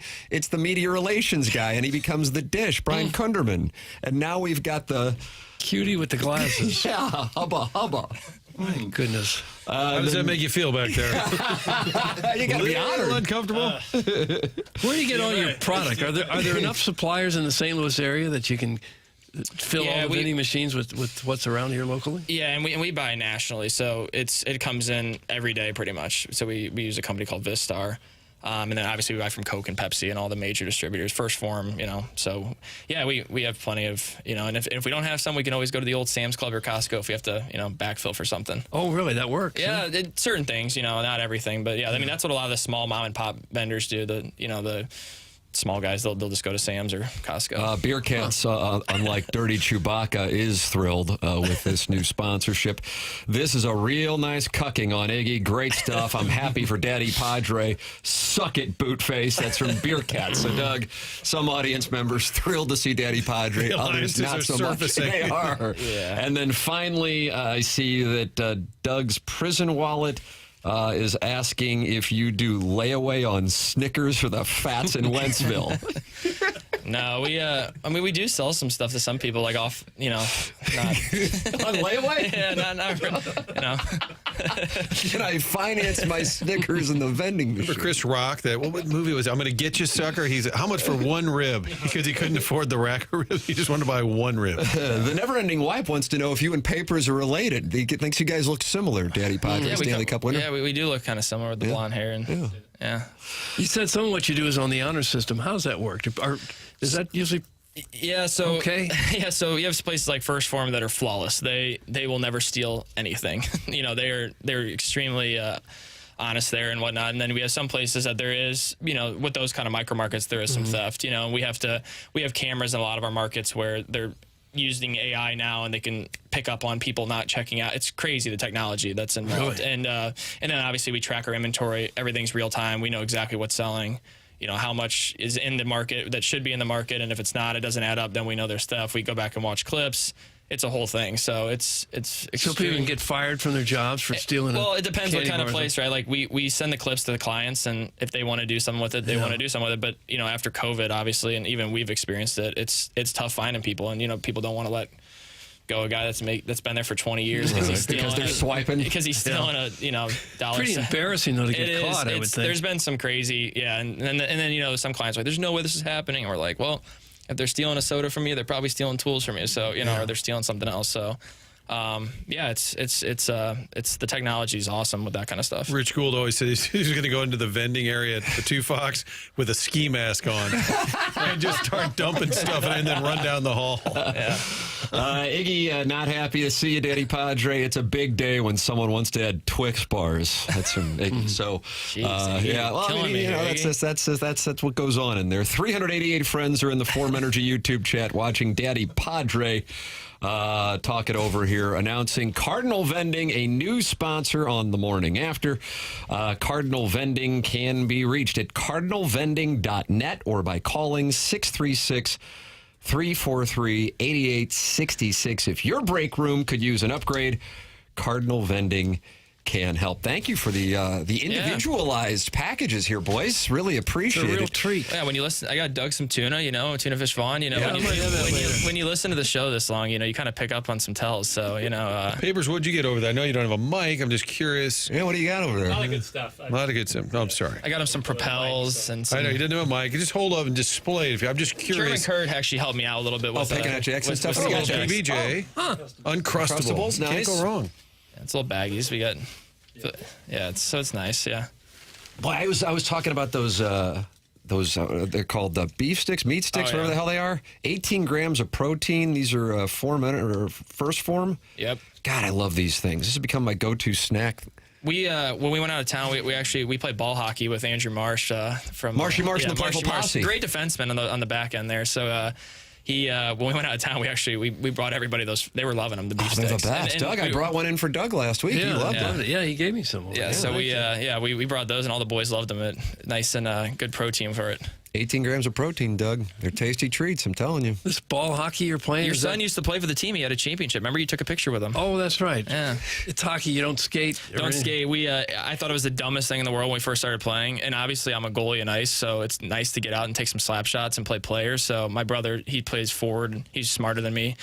He picked a better position. So but yeah, no, we started playing about 8 years ago with John and down there at the Salvation Army, and we just love it. It's just fun, and it's all guys that play ice hockey with us, but then we have guys like Jackson's in good shape. He could come hop out there and play with us, and he would fit in fine, because you don't need to skate. You know what I mean? So it's huge in Canada, and it's huge up in the Northeast. So it's not very big down here. So we destroy everybody in St. Louis pretty much. So we decided to start traveling for it. We got a dynasty here in town. We have a Doug. dynasty, the Crease Crashers. So we started playing 8 years ago, and it's a blast. It's something different. Iggy says if they start putting ketchup in the machines, Beer Cats will be out of a job. So he is not done. We do offer ketchup for break rooms and there you go. mustard and mayonnaise. CardinalVending.net, the new sponsor here on TMA, and you can check them out at CardinalVending.net. If your office break room could use an upgrade, these guys really do it. Cardinal Vending can help. Call 636-343-8866 or go to CardinalVending.net. Daddy Padre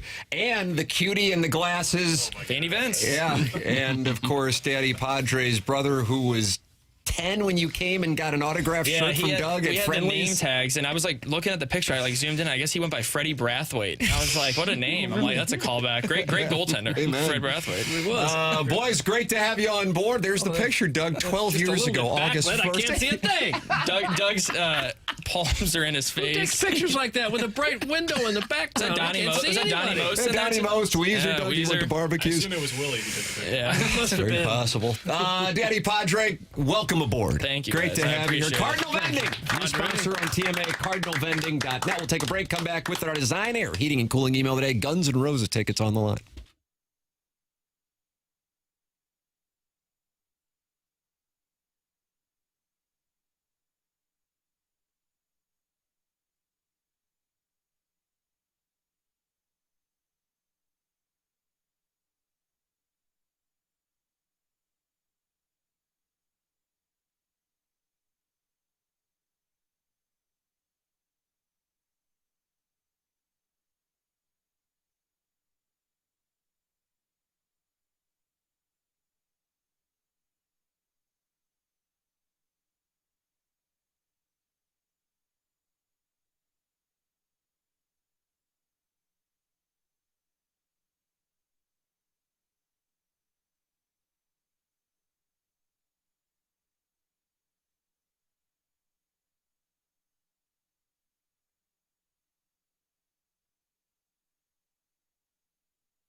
This is Jackson with the Sports Center update brought to you by Universal Windows Direct. Cardinals, Yankees tonight, 6:05 p.m. first pitch. Michael McGreevy on the mound for the Redbirds. That was another Sports Center update brought to you by Universal Windows Direct. You'll be saying, I love my windows.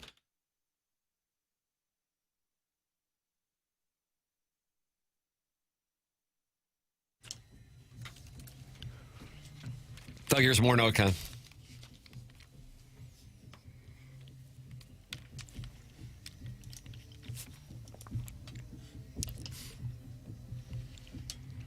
It's TMA, 101 ESPN.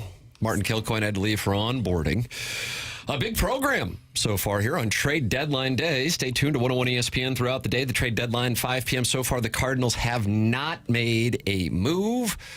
Jackson, Martin, and Doug are all on the under of 3.5 Cardinals traded from the Major League roster. I am on the over, but right now, Doug, I am up against it because 0 have gone out the door. So far this morning, Jose Soriano, John Mozeliak trading him from the Angels. And Luis Arias, he is gone from the Giants. Those are the moves that have been made this morning, unless I'm missing anything. Soler, was that today or was that yesterday? Arias going to the Phillies for the record. Let's see. The Mets have made a trade. They're trading away Brooks Raley. And like I said, Mozeliak trading Jose Soriano to the Blue Jays, who traded Kevin Gausman earlier in the day or late last night to the Cubs. So I don't know what the hell's going on over the Blue Jays, but either way, that's what they did. So the Phillies got Arias, and the Blue Jays have Soriano. I think Chaim Bloom's going to be aggressive. That's what I think. But we'll see. We got 7 hours, and you can stay tuned to 101 ESPN throughout the day for that news. Earlier also in the program, another huge story going on, the Protect College Sports Act. Senator Eric Schmitt is one of the 3 U.S. senators who is actively involved in this legislation, along with Democratic Senator Maria Cantwell of Washington and Republican Senator Ted Cruz of Texas. The Protect College Sports Act, talking about that with Eric Schmitt. He was in studio for about 40 minutes, so if you missed that, you can go back and watch it or podcast it via the Schaefer Door Company podcast app. Right now, it's time to give away some Guns N' Roses tickets here for the Design, Air, Heating, and Cooling email today. So this is a big one. Big. They're all big, but this one feels bigger. Yeah, I agree with that. Well, this is bigger because we don't usually give them jack squat. You're out of line right now. Okay, sorry. Jackson Soyboy here. I regret catching up on a missed ATMA episode where the shriveled human candy corn regaled us with a confusing story about stacking mud on a picnic table. What a hoosier. This one's for Jackson, though. My employer and Marxist North Star. I hearken back to the stretch of time where his illness made his voice sound more insufferably meek than usual. He reached ultimate soy boy status, and boys all around the globe rejoiced. To be fair, I've enjoyed witnessing his talents flourish like an eager little gerbil, ready and willing to take on one battle after another. I've also become titillated by the heated rivalry-style romance blossoming between he and Eric from the Central West End. Their undeniable will they, won't they energy is akin to many of the great romances of our time. Ross and Rachel, Jim and Pam, and of course Doug and every stepdad within a 100-mile radius. This is the beginning of a beautiful new throuple. Mazel. Respectfully yours, Jackson Soyboy, a.k.a. the Gerbil Whisperer. The Gerbil Whisperer. Well, boys, a huge prize, huh? Isn't that Doug's line for luring unsuspecting hitchhikers into the backseat of his Camry? Color me intrigued. Today's really a day to remind ourselves of the ever-widening wealth gap in sports and our own inequities. The rich get richer in L.A. again. Meanwhile, the Cardinals are once again parting with mid-tier talent, only to acquire more mid-tier talent. Hey, look at this shiny new name in the minors. Yay, we won. Malarkey, I say. Some kids have, some kids don't, and some of us are wondering, damn, we ain't never gonna be good. Oh, well, I'm going to man up, swallow down the pain, chase it with a shot of college football is coming, and see if show enough leg out of 364. What was it? He ran out of steam there at the end. The last half a sentence made no sense. Because maybe it was a bad read. Oh, well, I'm going to man up, swallow down the pain, chase it with a shot of college football is coming and see if show enough leg out of. No, see, that makes no sense. You just got suspended. You got suspended 2 days' time. Thank you, appliance discounters. Yeah, the Bradley family just got a refrigerator. You got to from them. buckle down. It probably took you, a minute and a half to write the email, and you lost focus about 45 seconds in. So you have been suspended a period of 2 days' Bro time. Fallon putting out a musky scent so I don't have to pay the rent. Bro Fallon, I'm sorry.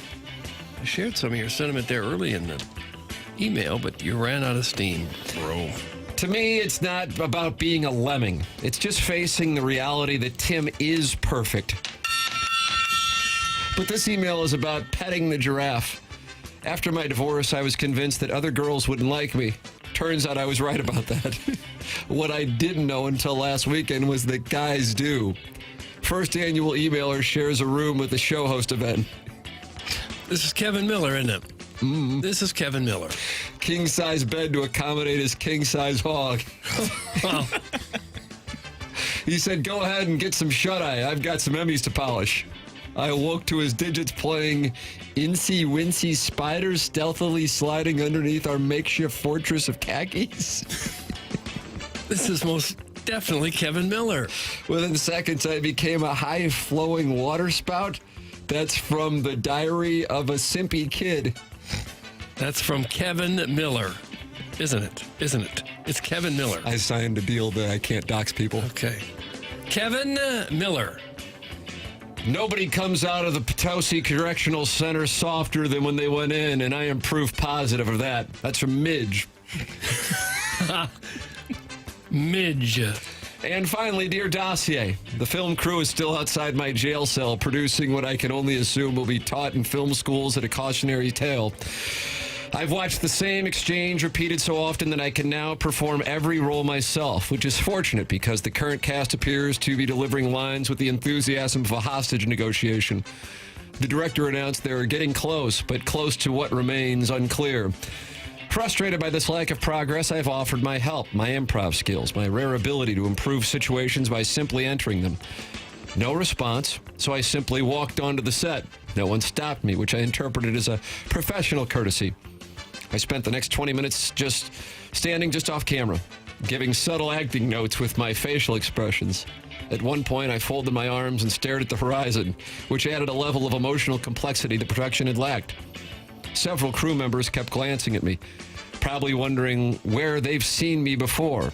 Eventually, production assistants approached me and asked who I was. Interesting question. Steve McQueen was never asked to introduce himself. I explained that I was improving the scene through my presence alone and was available for rewrites if needed. She thanked me and escorted me behind a series of barricades. An hour later, security had doubled. Honestly, that's flattering. I remain uncredited. Wrap it up. I remain uncredited despite carrying the artistic burden of this project from respectful distance. I've started preparing my acceptance speech, not for an award, but for the inevitable long overdue apology from the director. Toodles, Doug, that's from the TMA Troubadour. Gosh, that was long. TMA Troubadour. That's what we have for the Design, Air, Heating, and Cooling email today. What we'll do is we'll vote, and then at 10:55, we'll announce who gets the Guns N' Roses tickets. Okay. But if you want those tickets, they have deals going right now at 101ESPN.com or on your 101 mobile app. We'll announce the winner coming up at 10:55. Then BK and Ferrario will continue the conversation at 11 a.m. We'll head down the hallway for After the Morning After on that TMA STL YouTube channel. We'll take a commercial break, come back with more here on 101 ESPN.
Hey, do you know a hometown hero who could use a helping hand?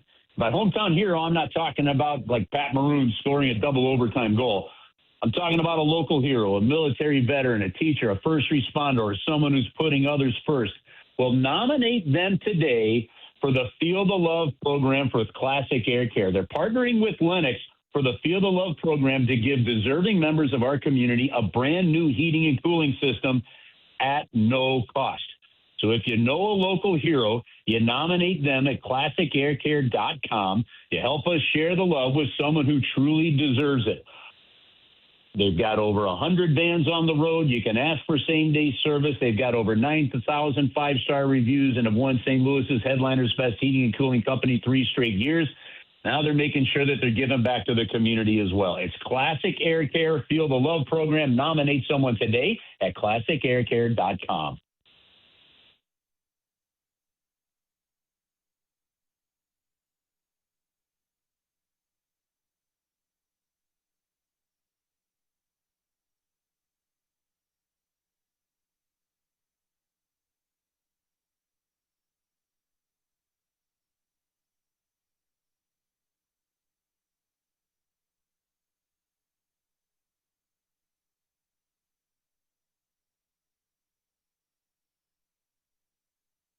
It's TMA 101 ESPN. Tim McKernan, Doug Vaughn, Chairman Kurt sliding into the dais with Martin heading to onboarding. Little Jackie Papers loves that rascal puffs. And Doug on the Callier and Thompson phone lines. We are joined by Chris Kerber here on 101 ESPN and the TMA STL YouTube channel. Morning, Kerbs.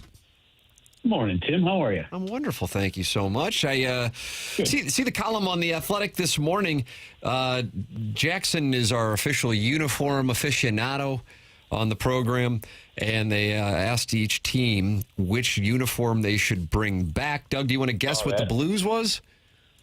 Which one they should bring back? It's kind of a trick question, though, in fairness to you, because it's bring back the Winter Classic jersey, but in this case, since they already brought it back, it's a plea to make sure that they keep it and they don't go away from it. I see. You see what I'm saying? Okay, sure. Kerbs, this program monitors uniforms, perhaps more than guys of our age range should. But nonetheless, we do. The Blues, with those new uniforms last year, won a lot of people over, and certainly that uniform that we're just talking about is a fan favorite. What is your assessment on the uniform question? Yeah, listen, I saw the article. I scrolled through it, and I was wondering which one they would get picked for the Blues. So the fact that it's pretty much the one that they came back with last year, a tweak of the Winter Classic version. I thought that Winter Classic, outfit was just outstanding from top to bottom. The colors, and I'm talking the 2017 Winter Classic one. Yep. Was just so doggone good, and that frankly the fans loved it so much that I think that's one of the reasons that they went with the ones that they did last year. Well, I don't think it. I know that's one of the reasons that they found a way to work that in there. It's just such a fantastic color blue. So, yep, I like that one. But the thing of it is, I looked at it and I'm like, well, that one doesn't really need the return. I mean, it's pretty close to what we've got now, I think. So, anyway, I guess we're close to it. You think the players care much about the uniforms, or they just wear what's put out in their locker? You know what? I think yes, they wear what's just put out in their locker. But I do think that, they do care in terms of they've got opinions on it when you look at it. I'll never listen. I remember a great conversation with TJ Oshie. So if you're and like for my age group, I'm 55. The red jerseys, the Blues jerseys with the red in them were like my least favorite, right? Our least favorite ones, and yet TJ Oshie saw those jerseys and he went, those are sick. I wish I had a chance to have worn those. And he absolutely loved them. My kids absolutely loved it when they did that retro jersey, a couple times, and they wear the red in it. They go bonkers for it. So I actually think it's a great thing how passionate fans are about the jerseys and the looks and the tweaks. And, if you go back a few years when we were doing Blues and Cardinals nights together, and we had designed like a Blues Cardinal jersey for warm-ups, the first one we did, and I was fortunate enough to be able to work on that project. And I remember working with Bill DeWitt the third there, and just the detail with him and Dan Farrell on just down to the stitch with the Cardinals and the care. It was just an awesome project to work on, and we came up with some great stuff. And then the Cardinals players wore like a Blues-themed batting jersey for batting practice and stuff. And I love the fact that people care about it. I guess if they stop caring, that'd be a bigger problem, wouldn't it? If people just don't have an opinion on what a team is doing, that'd be a bigger issue. You know what? Listen. This is the best part about what we get to do, and you're reminded of this. When you're stopped. I went down to the City game. Popped in. And was sitting went into Schlafly's there, and I love too what Schlafly's and Maggie O'Brien's and stuff have done around that area there. It's so much fun to get down there early for those games.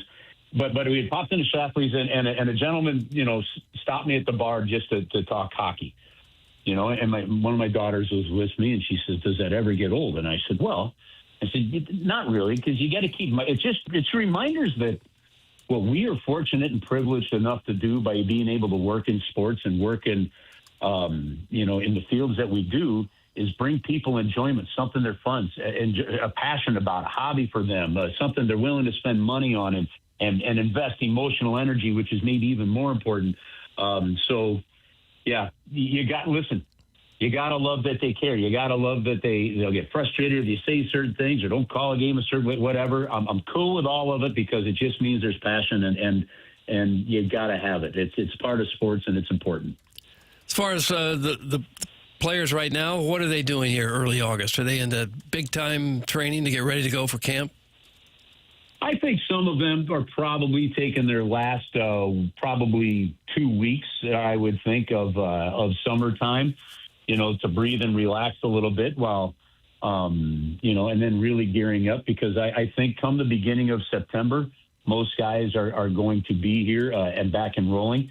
Because as we've talked about several times already, Doug, they're going to have to be pretty much game ready on day one of camp, because you're playing games a couple days later. 2 weeks after camp starts, the regular season starts, and those points are for playoffs right off the bat. And the Blues open up, with 3 straight road games to start the season, and 2 difficult ones back to back in Colorado with Dallas and Colorado. So.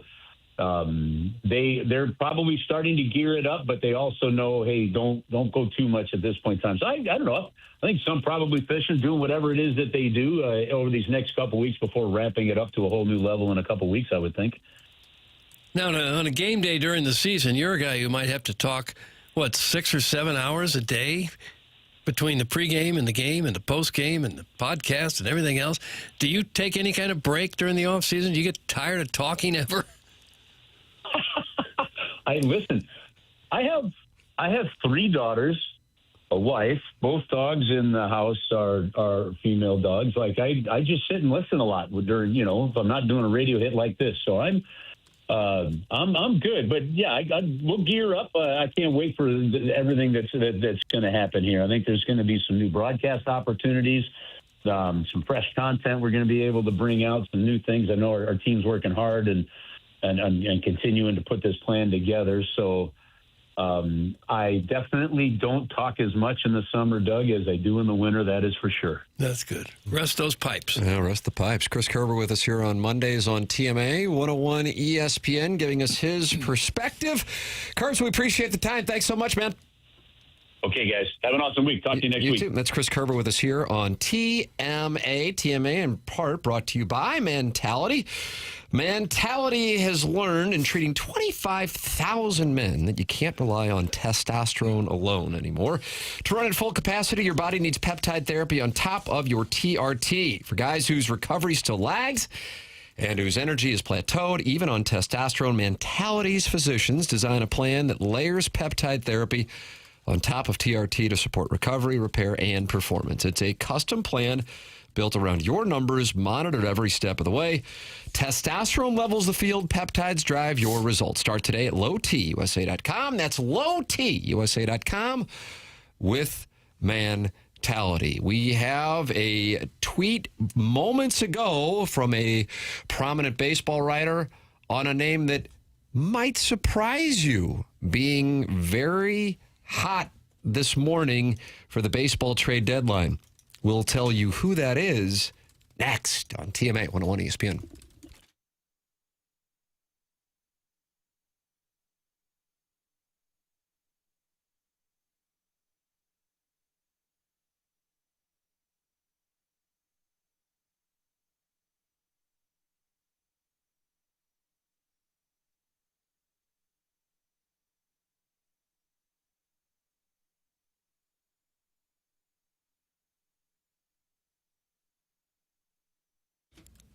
It's true. Good things come to those who wait. At Stifel, great things come from knowing when to act. For 135 years, Stifel has helped individuals, families, and business owners make thoughtful financial decisions. Founded in St. Louis in 1890, Stifel combines deep local roots with national capabilities. From customized wealth management to investment banking and traditional banking, Stifel delivers fully integrated solutions designed for complex financial lives, whether you're growing, preserving, or transitioning wealth. That same long-term mindset is why Stifel proudly supports TMA, because they know success is all about timing and knowing when the moment is actually the moment. Investing, banking, and advising. Stifel has been named the #1 wealth management firm for employee satisfaction 3 years in a row now by JP Power and Associates. Where success meets success, that's what Stifel is all about. Stifel Nicholas and Company Incorporated, member SIPC and NYSE.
Why don't you play She Calls Me Back? We got one more break. You think we're going to get it then, Doug? You think we're going to get Mexican honey? I just don't know what we'll get. Just trying to get Casey Musgraves on this show. Think she'll come in studio when she's in town in September? No. Why not? Nope.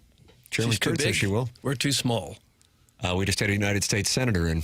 Yeah, we did have that. And Eddie Padre. Who's the biggest star that's ever been in studio with us? Wow, I got to tell you, that's a good question. Lisa Ann would have to be in the running. That's alive. I don't know. A lot of people don't know who Lisa Ann is. A lot of people say they don't know who Lisa Ann is. I had no idea who she was before she was on the show. Others I don't. I share Jackson's opinion. You think everyone knows Lisa I didn't Ann? say that's not what I said. You See, just look straw at man him. Oh, you just straw man that out. Straw man that out. That's not what I said. You said everyone else does. No, I said for you, I believe that you did not know her. I believe some others who say, I had no idea who she is, are lying. That's right. But wearing plugs. To think of other people, for the sake of conversation here, biggest in, did they have to be in the studio? Yes. Did they have to be big at the time, or could they have? That's a good question because Nikki Glazer That was played on my the guess. phone. That was my pick. And she's been. I think Nikki Glazer's the answer, actually. Yeah, because she's been in both while she has risen to stardom and before. She was on in 2004 as an aspiring comic, and she has been on, I guess, most recently in 2022, I think. Yeah. It depends on what you call a visit. There's been drive-bys, I would say. Mm-hmm. Has Joe Buck ever been in studio? Oh, yeah, absolutely. Yeah, Joe Buck's live. Mm-hmm. Sassy Cassie. Yeah, It's Sassy not Cassie. her. It's just the music that went with us is what bugged me. Scorsese says sound Bunch of effect. dynamite named Sassy Cassie. So that's got to be in there. Dustin Diamond. Why do you have to have the music? Does Tim count since he's in every day? No. Does it? Because if it does, Chairman Kurt got your reverberation. Doug, I deep teased this on the program. John Morosi, ball writer, MLB Network, tweeting the following not even a half hour ago. Cardinals first baseman Alec Burleson is one of the most popular controllable bats on the trade market. John Morosi. There's a lot of buzz about Alec Burleson. Sure. JoJo Romero. Sure. Dustin May. Sure. Riley O'Brien. But Alec Burleson? John Morosi says there's some buzz regarding Alec Burleson this morning with 6.5 hours remaining before the trade deadline. Well, I hope the Cardinals don't trade him. If they do, then what are they really building? Who do they have to step into first base? Yeah.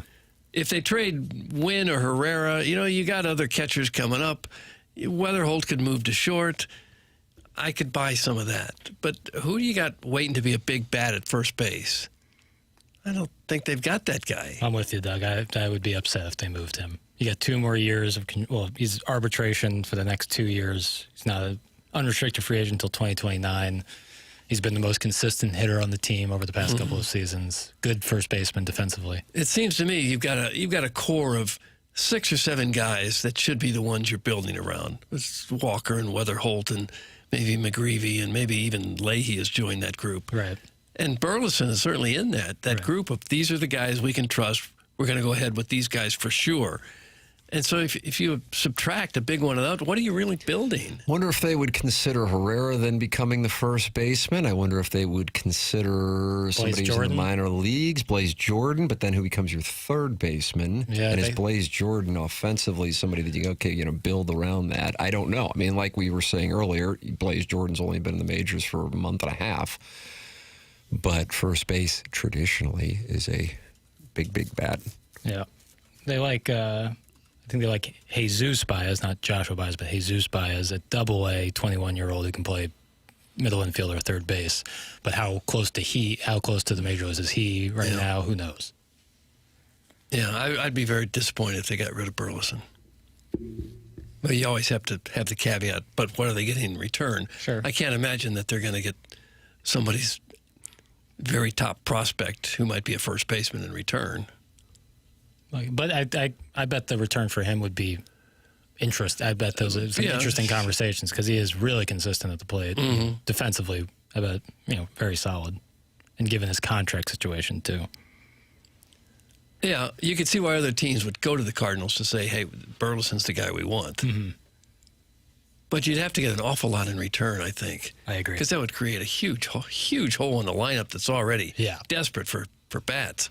As of this moment, no trades from the Cardinals. 6.5 hours remaining for baseball's trade deadline. And John Morosi is up on MLB Network talking about Angels trades. The Angels have been active here over the last few days. John Mozeliak handling that, and the expectation is they will be active, similar to the Cardinals, over the next 6.5 hours. Reed Detmers, well, I always kind of feel like he's a waiver wire guy in our fantasy baseball league. Am I right on that? Yeah. He's like one of the top 10 guys talked about for the, and I must be missing something, but maybe he's going to go somewhere and be a star. I don't know. So we will be monitoring it throughout the day here on 101 ESPN. Stay tuned to 101 ESPN for all your trade deadline knowledge. Have you set your home and auto insurance and forgot about it? Maybe you haven't talked to your insurance agent in the last 6 months or longer.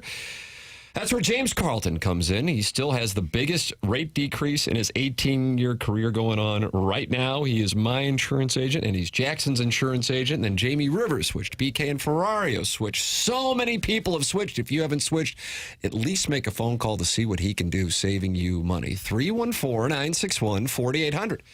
That's 314-961-4800. Or you can go online at carltoninsurance.net. That's my guy, James Carlton. Great customer service, saving you money. What else could you ask for? That's James Carlton of the Carlton State Farm Insurance Agency. 314-961-4800. Imagine the amount of catchers the Cardinals could get for Burleson. That's from artificial and At least two more. It's true. At least two more catchers. That does interest me. I'd be lying. So now you're on board. Well, no, but I do like the idea of catchers. If you are serious about competing over the next two seasons, if you think you can be a contending team in the next two seasons, it would make no sense, in my mind, to trade Alec Burleson. And I think given what we saw in the first half of the season, the seeds of a team that can't compete are there. Just need a little more fine-tuning, so that's why I'd be very shocked. I love you. I want you to know that. I think you know I love you. Do you know, when you put your head on the pillow at night, can you sit there and say, you know what, Tim loves me? It's the first thing I think of before bed and when I wake up in the morning. Oh, please. But I'm going to respectfully disagree with you. I think the Cardinals are much further away than fine-tuning. And I realize this is the contingent phrase on any conversation when it comes to trades. But it comes down to what you can get. And I don't think the Cardinals were necessarily looking to trade Alec Burleson. But there is a... Doug, do you like the term dearth? No. Could you find another word? Offensive talent. What about stave? That I like. There is a stave doing business, is dearth of offensive talent out there, and there are some teams, it's kind of surprising to me, that are aggressively looking for first basemen and shortstops, which then potentially creates what would I think be considered, at least at the start of the season, probably a surprise that Mason Winter or Alec Burleson could be on the move at the deadline. The Red Sox, for example, specifically when it comes to shortstop, Diamondbacks when it comes to first base, as an example. But with that all said, if somebody is going to overwhelm the Cardinals for it, then I'm on board. I don't really know if there's anybody outside of Weatherholt, actually, from the major league roster, that I would say absolutely not to. I realize that might sound blasphemous because I'm not including Jordan Walker in that conversation. Jordan Walker has given us an incredible 3-ish months, I guess, of baseball. July was rough. The post-All-Star break was rough. And if somebody's going to overpay there, I wouldn't take it off the table. Again, this is based on the contingent phrase of what would you get in return. But the reality is that I think you have, at the very least with Weatherholt, and I think you have, less certainty on this one, with Walker, some pieces to build around.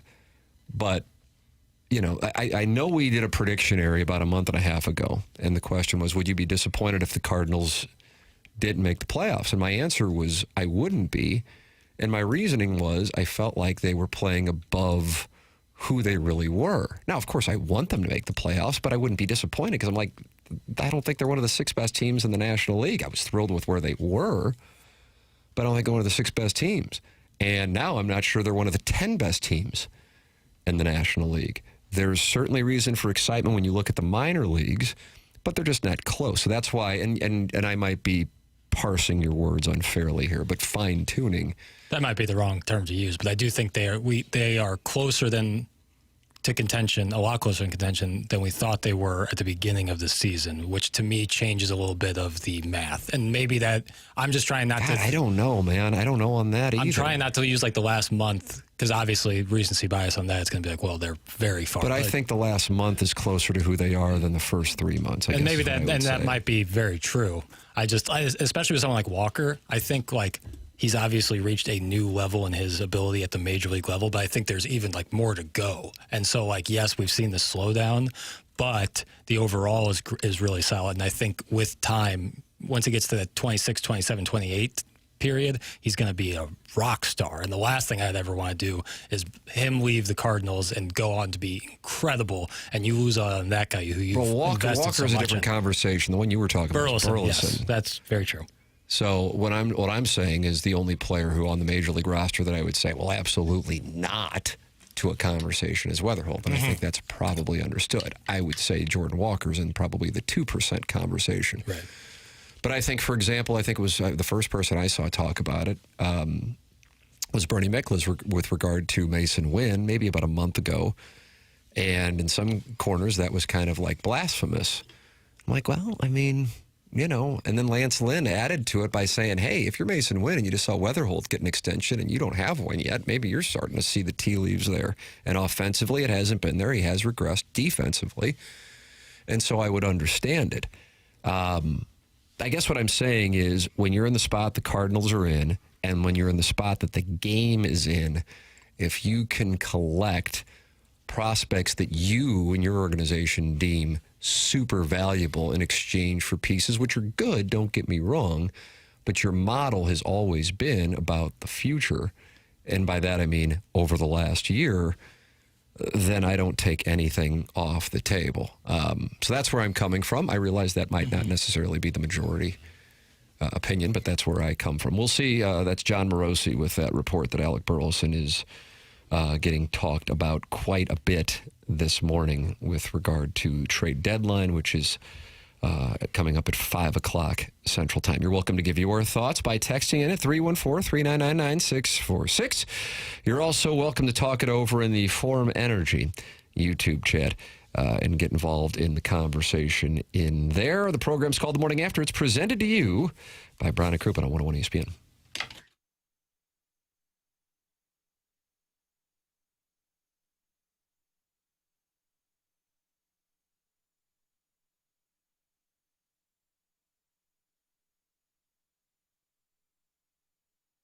Michael's Flooring's online at igotfloored.com with locations in Creve Coeur, in Darden Prairie, and in St. Peter's. It's Michael's Flooring, igotfloored.com. Michael's, family and locally owned for over 30 years. Michael takes pride in helping and making sure his employees are happy and making a great living.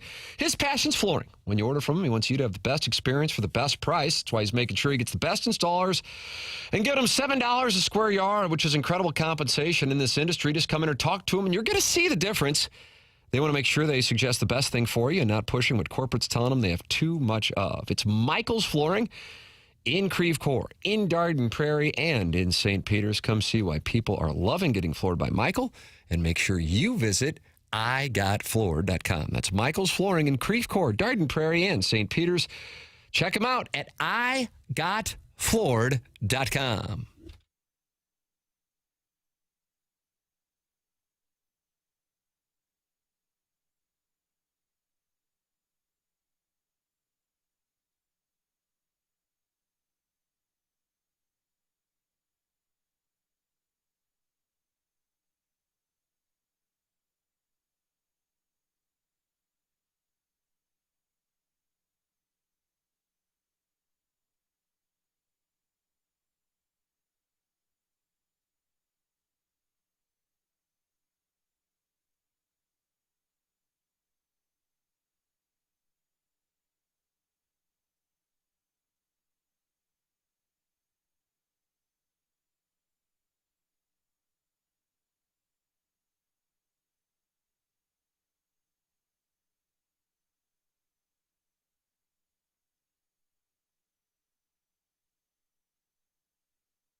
This is Jackson with a SportsCenter update brought to you by Universal Windows Direct. Cardinals start a 3-game series in the Bronx tonight. 6:05 p.m. first pitch with Michael McGreevy on the mound for the Redbirds. That was another SportsCenter update brought to you by Universal Windows Direct. You'll be saying, I love my windows.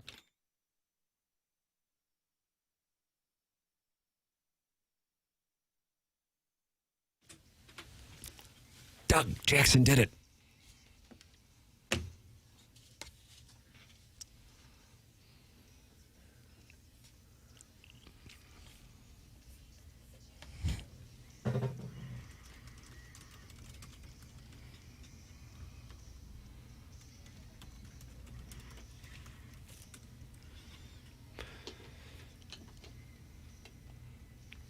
So Noah Khan did play this last night, but Casey Musgraves did not come to St. Louis. I wouldn't think she would, no. The old spaghetti factory not open on Sundays. Did it factor in?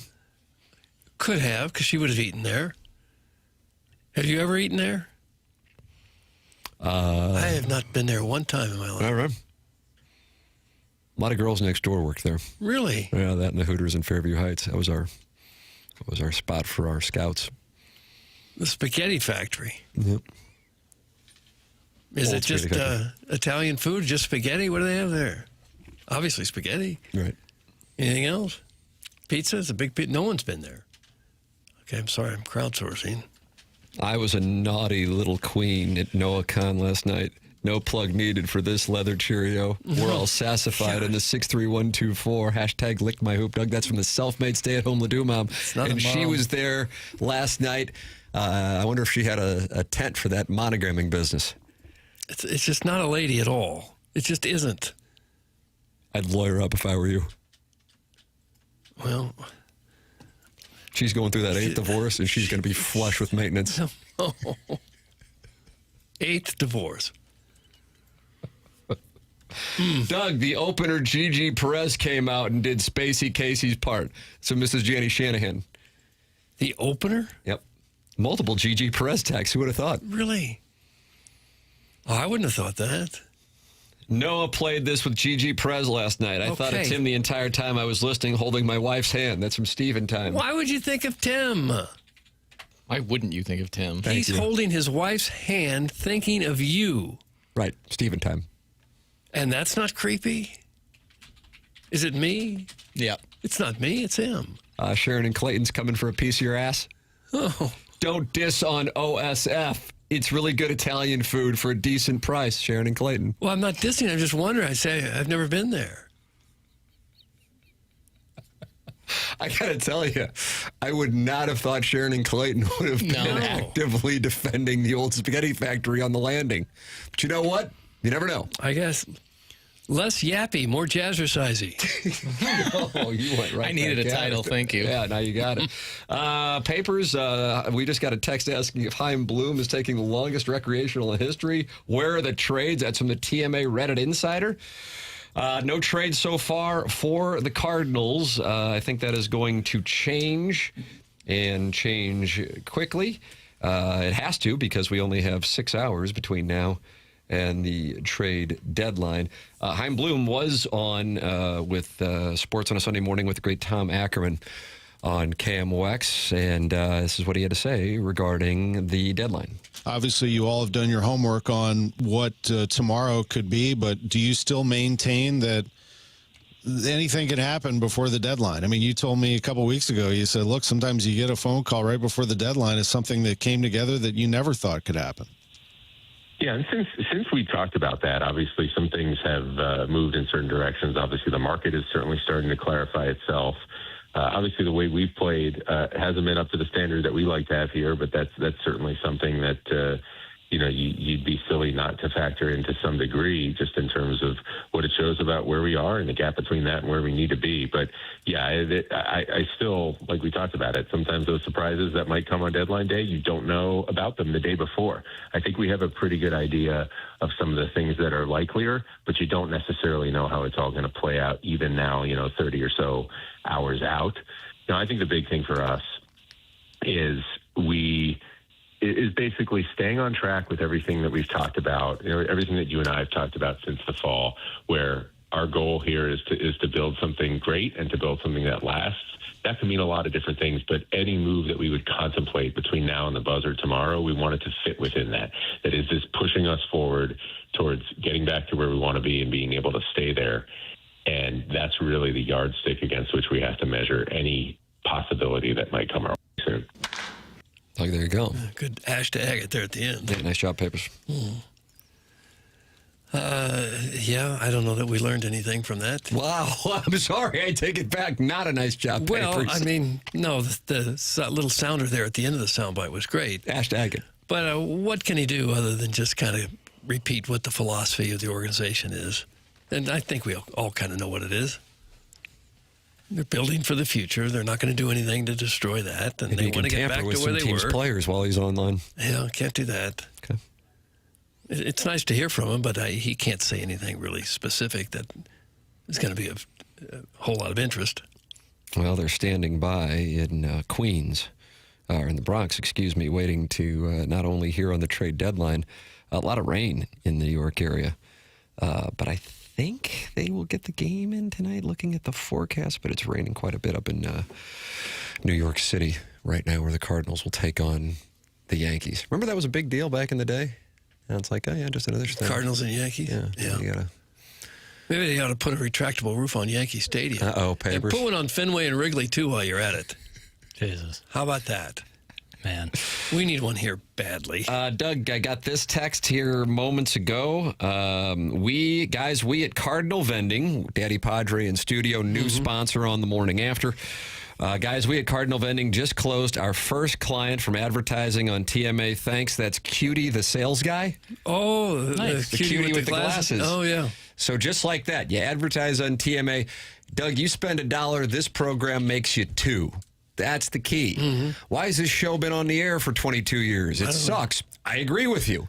But the deal is, you spend $1, you make $2. Cardinal Vending is experiencing that. If you want to be part of it, email me at tmckernan@InsideSTL.com. Now, we do have a problem with Cardinal Vending. Oh, no. I have received this text from Daddy Padre, Stanley Cup winner, who was in studio with Cutie, the sales guy, and his brother Colin. And he just posted an Instagram announcement, Cardinal Vending, now a sponsor on TMA. But he sent me this text. We are posting this, but it looks like Iggy blocked my Instagram years ago when he got access to the TMA Instagram. Can you have Jackson follow us on Cardinal Vending and at daddy_padre to see if it fixes it? So because he says Iggy blocked his Instagram account. I have to stand up for Ken in this instant. That was not accurate. So what happened? I don't know, but that part, Daddy Padre is not blocked on the TMA STL Instagram. What about Cardinal Vending? Neither were blocked. Both are now followed by TMA STL. But in fair, I also contacted with him. Not the case. Iggy did not block Daddy Padre on the TMA STL Instagram. That's good. I imagine today in about 7 minutes is going to be Ken taking it from all angles, and I have to at least set the record straight before battle begins in 7 minutes. Well, some people battle their HVAC systems. And who would you call in that situation? You would call Design Air, because you they've been around for the longest, since 1904. You know, lots of heating and air conditioning repairing companies in the St. Louis area. They can all start to look pretty similar. Design Air is not. More of the same. Design Air's reputation as the best HVAC company in St. Louis comes from their dedication to customer service and unparalleled technical excellence. Design Air service techs have an average of over 26 years of experience in the heating and cooling industry. They receive continuing professional education courses throughout the year, so you can be assured your technician is experienced and expertly trained. In addition, their representatives are background checked and drug tested, so you can feel comfortable with the Design Air repairman in your home. Their technicians provide HVAC services. They do furnace repair. They do furnace installation, AC installation and repair. They also service boilers and heat pumps and ductless mini split and geothermal heat pump systems. And most importantly, they're the home of the handsome repairman. Don't forget about the rugged Joe. He might bring joy. He might not. We just can't be sure. Yeah. DesignAirService.com. Go ahead and schedule your service today. Design Air's comfort. You can count on Design Air. brings the heat. We only have 5 minutes left. We got to maximize because we got so much going on here. Papers, somebody's winning Guns N' Roses tickets for winning the Design Air Heating and Cooling Email of the Day. You can find all the ticket details and a bonus chance to score free tickets for Guns N' Roses Saturday night, August 16th at Busch Stadium. Right now at 101ESPN.com, we're on your 101 mobile app all week. We're giving away those tickets for the Design Air Heating and Cooling Email of the Day. Winner, who won today? Kevin Miller. Oh, for heaven's sake. Doug. On the board. I thought Midge would get it. He's freshly out of prison. That's another lady. Yeah, I think Midge is a woman. Congratulations to Kevin Miller. And he's a boy. A naughty boy. He is naughty, I'll tell you that. Daddy Padre is back, and now we're sideways with a sponsor. He got access as an Iggy when he did his cooking show, and he blocked me, I think. We were 100% blocked. Colin couldn't tag or find you guys. I promise. It was during his cooking show when he got access for that one day. Doug got access to the Instagram, and one of his first orders of business, per Daddy Padre, was to block his account. Gosh, and now we're having trouble with the sponsorship.